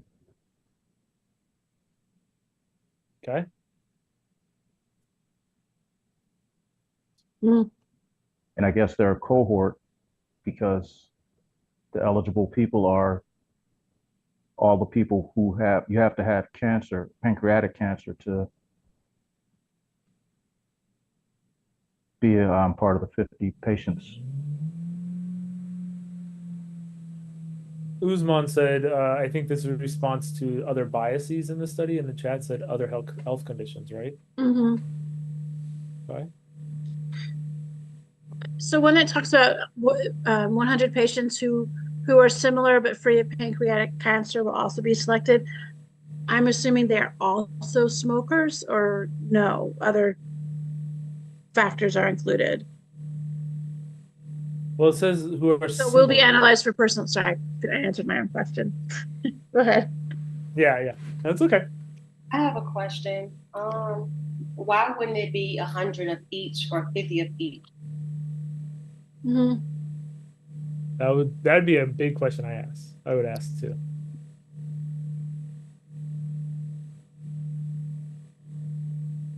Good. Yeah, it is observational, by the way. But then you have to defend your argument from the homework. Defend your argument. Really defend it and explain using what we know about what these studies are. You know for a fact if it's observational or so. So what Kelly did was he defended and he said why it was. I'm like, yeah, you convince me. Okay, let's do another little one. A study is planned to assess the effect of a new surgical intervention for a gallbladder disease. 100 patients with gallbladder disease will be randomly assigned to receive either the new surgical intervention or the standard surgical intervention. The efficacy of the new surgical intervention will be measured by the time a patient takes to return to normal activities, recorded in days. Identify the type of study proposed and indicate its specific strengths and weaknesses.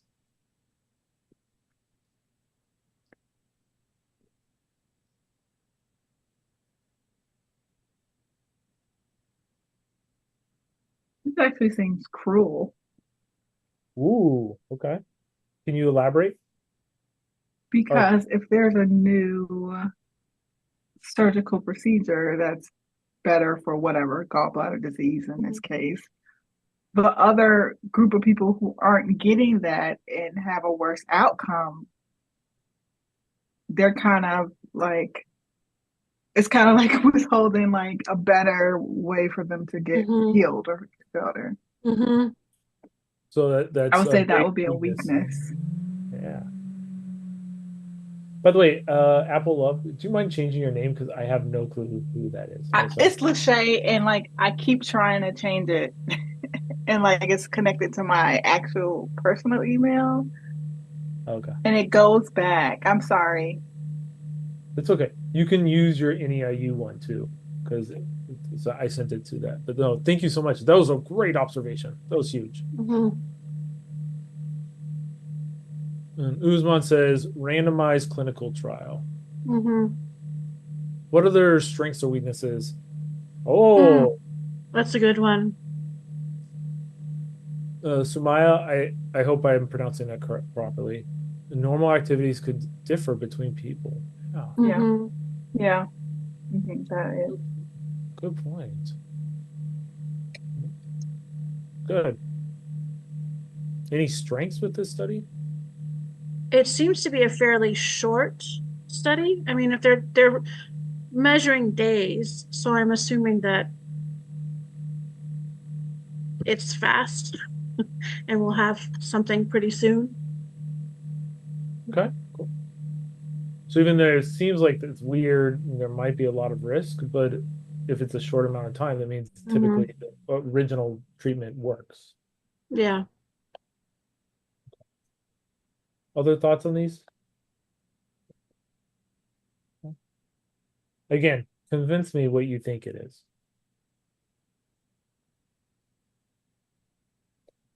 All right. Now we're going to shift gears and talk about technology in the classroom. As I mentioned at the beginning, you can use whatever you want. Excel, Google Sheets is free because you all have an NEIU account. R&R Studio. This is what I use, and I'll review a little bit of it today. So we're going to play a little bit, but I'm just going to show you. Okay. But please, you're welcome to use whatever technology you want. But you're going to want to do it. Don't do this stuff with pen and paper. You're welcome to do it. You are welcome to try, but it's not the expectation. I'm very old school. You can see I have all my notes. I have hundreds of books of math books. I love hardbound stuff, but I want to make sure that that's not what's bogging you down is the algebra or whatever. It's the interpretation is what's important for this course. Okay. So where to get it? Kelly was asking me about this a little bit. I have these links, so you have to have both. You get R and then you get R Studio. And you have some basic interface of what it looks like. And I'll pull it up on my own computer here in a second. Is the PowerPoint going to be uploaded? Yeah, oh yeah, slides are always uploaded, yes. And I'll upload other resources for R. But as I mentioned at the beginning of class, I don't like bogging down students at the first week. When you see like 100 things, you're like, how am I going to get through all this? Let's start slow. We'll ramp it up as necessary. But yeah.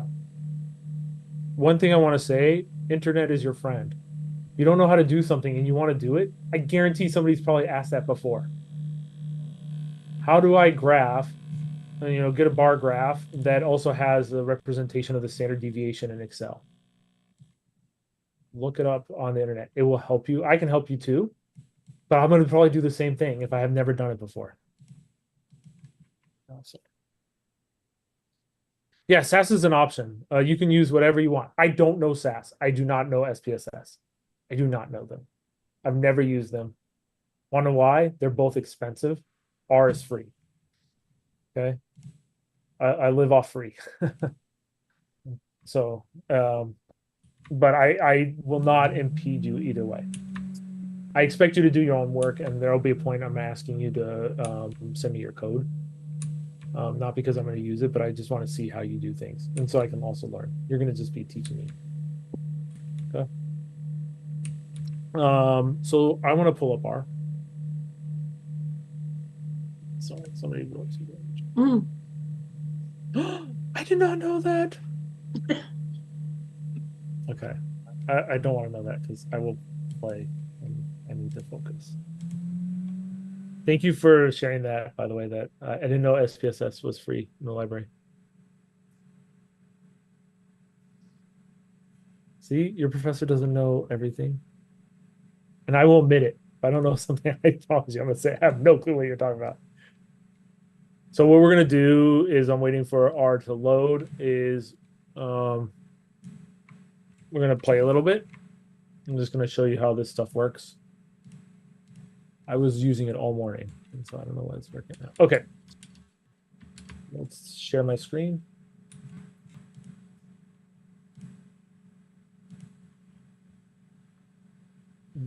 Can you see well at all? Should I, let me see if I can zoom in. Is that better? Yeah. Mm-hmm. Okay. So let's say I want to find the average of something, and we don't say average, we say mean. And I can say help mean. And it will give me some information of what it looks like. Generic function for the arithmetic mean. It'll give me some examples, but this looks confusing, right? So sometimes one of the worst things you can do is just try to break it. And if you break something, it'll tell you this is not working. Excel does this really well, doesn't it? It gives you that big error. So let's say I want to put in a bunch of data.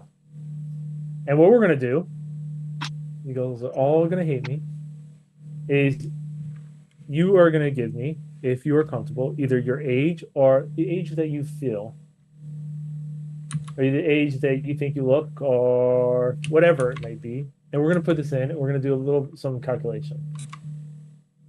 So what I'm doing is we say X, we can say E equals if you want, but in R we use this little arrow. And we use, say, C means all my data, column of data. C means column. And so let's see.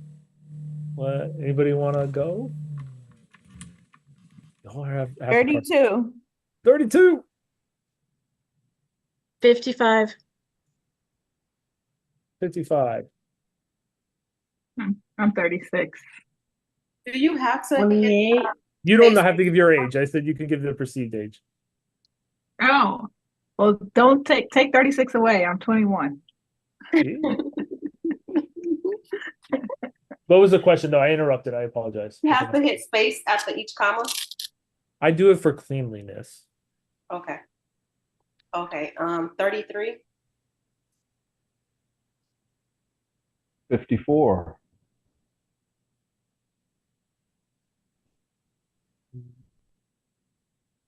26.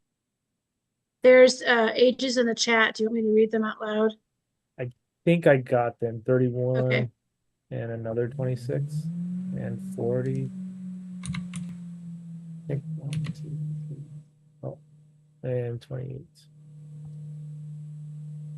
And I feel like I'm 34. Okay, let's see how many this is. So X, right? So if I hit X and hit return, it tells me how many. So I'm at 14. And we're at 14. Yay! Hey, we did a good job. There's 14 of us here. We have 14 data points. Okay. So let's do, what's the mean of X? 34. What do you think we call standard deviation? How far away you are from that, Yeah. more or less. Yeah, so let's get the standard deviation of this. So we'll talk about what this means later, but about 9, a little bit more than almost 10, actually. How about median? 32.5. Right?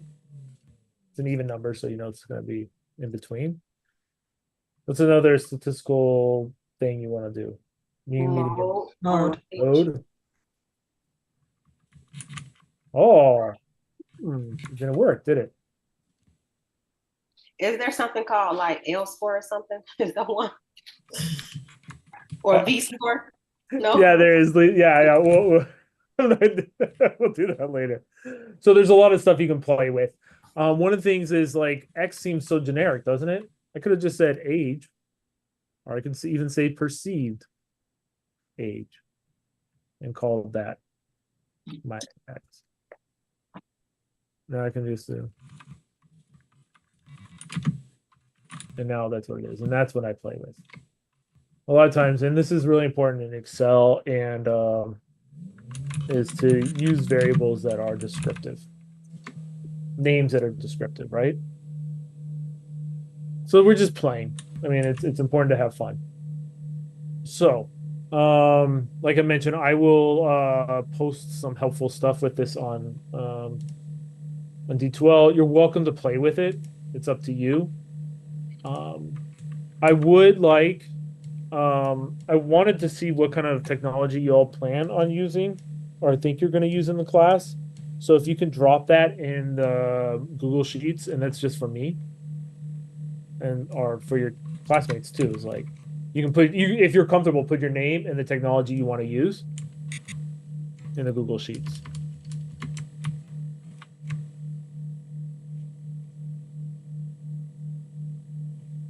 There's a technology question, so just name.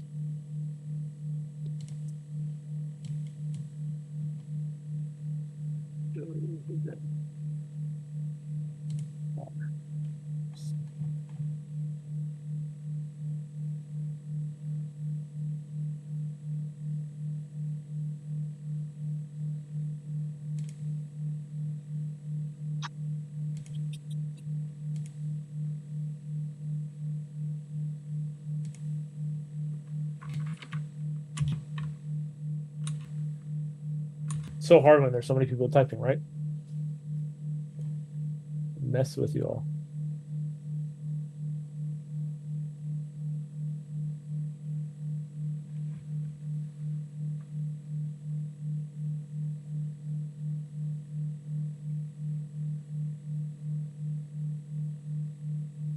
Tiara, I messed you up. I'm so sorry about that. It's like a game of whack-a-mole. So while you're doing this, because I think this is pretty not bad. One of the things that we're going to do today, our last activity, is called Figure of the Day. And I will try to make sure we end every class period with this. And we have some rules. Rule 1, if you've already seen this graph, don't give it away. Let your classmates enjoy figuring it out. Rule 2, start with observations. What do you know? What don't you know? What are the variables, the colors? What does it look like this is telling you? It's just a puzzle. If you've never seen this graph before, I do not think you're going to figure it out. And that's okay, but if you do, great. So the first graph we're going to see, if you go back, it says figure the day at the end of your Google Sheets. I will share with you now. I'll show you what it looks like. And if I click on this, it'll take me to another Google Sheet called Figure of the Day. And here's our figure. So what do you think the x-axis and y-axis are saying?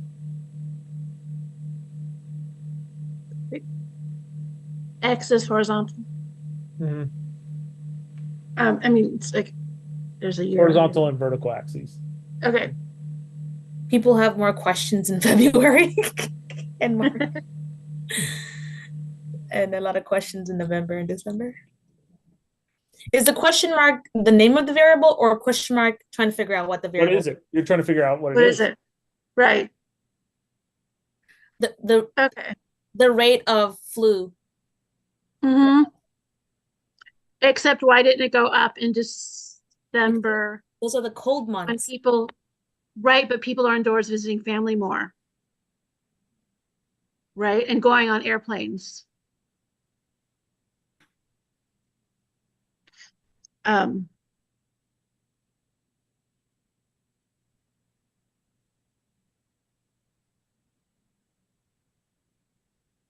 But that might be everybody has access to look at this too. So, but that makes sense because if it's a flu, at the end of December, you're all returning home after traveling over the holidays. Somebody said COVID. Somebody said vacation. Ooh, interesting. Vacation. School enrollment. You don't work retail apparently, because you definitely do not get vacation during those times. School enrollment. Oh. Oh. Mhm. Midterms. Days taken off of work. August. Yeah. Oh. Tax season? Oh. And oh yeah, that's good. When people sign up for gym memberships, people normally sign up for gym memberships around the holidays and after the New Year's. Mm-hmm. And then they kind of start to decline like around March through August. I'm exhausted. Oh, it's 8:50, so you gotta tell us the answer. Okay, fine. Okay, I'll stop sharing because I don't want to show you the answer. And I couldn't put it on there because then you could see. So let me get my cheat sheet. I was like, you guys can't see this because they're fine. We'll try to do each one every time we meet. Wait, we don't get the answer? I'm gonna give you the answer. Don't worry. I'm gonna put it up.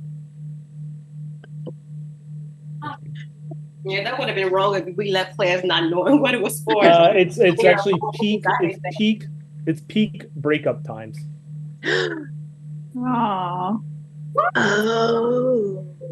People don't break up in August. I love Kelly's reaction. It's Valentine's Day in February and Christmas and holidays. Oh yeah, You want to do it right before the holiday. Yeah. They don't want you to meet their parents. Exactly. Here you go. Oh wow. Oh. Ah, okay. You gotta April live your life Fools. free before you go to spring break. Look at these little peaks are on Mondays. Summer holiday. Wow. And Christmas, it dies off at Christmas. It's too mean to do it at Christmas time. Oh. But is it a randomized population that we got this information from? Was a random? There's a TED talk called "The Beauty of Data Visualization." You should check it out. I don't remember if it's. I think it's probably survey data. So who they get it from is a good question. I don't think I could do any of these things. That's too mean.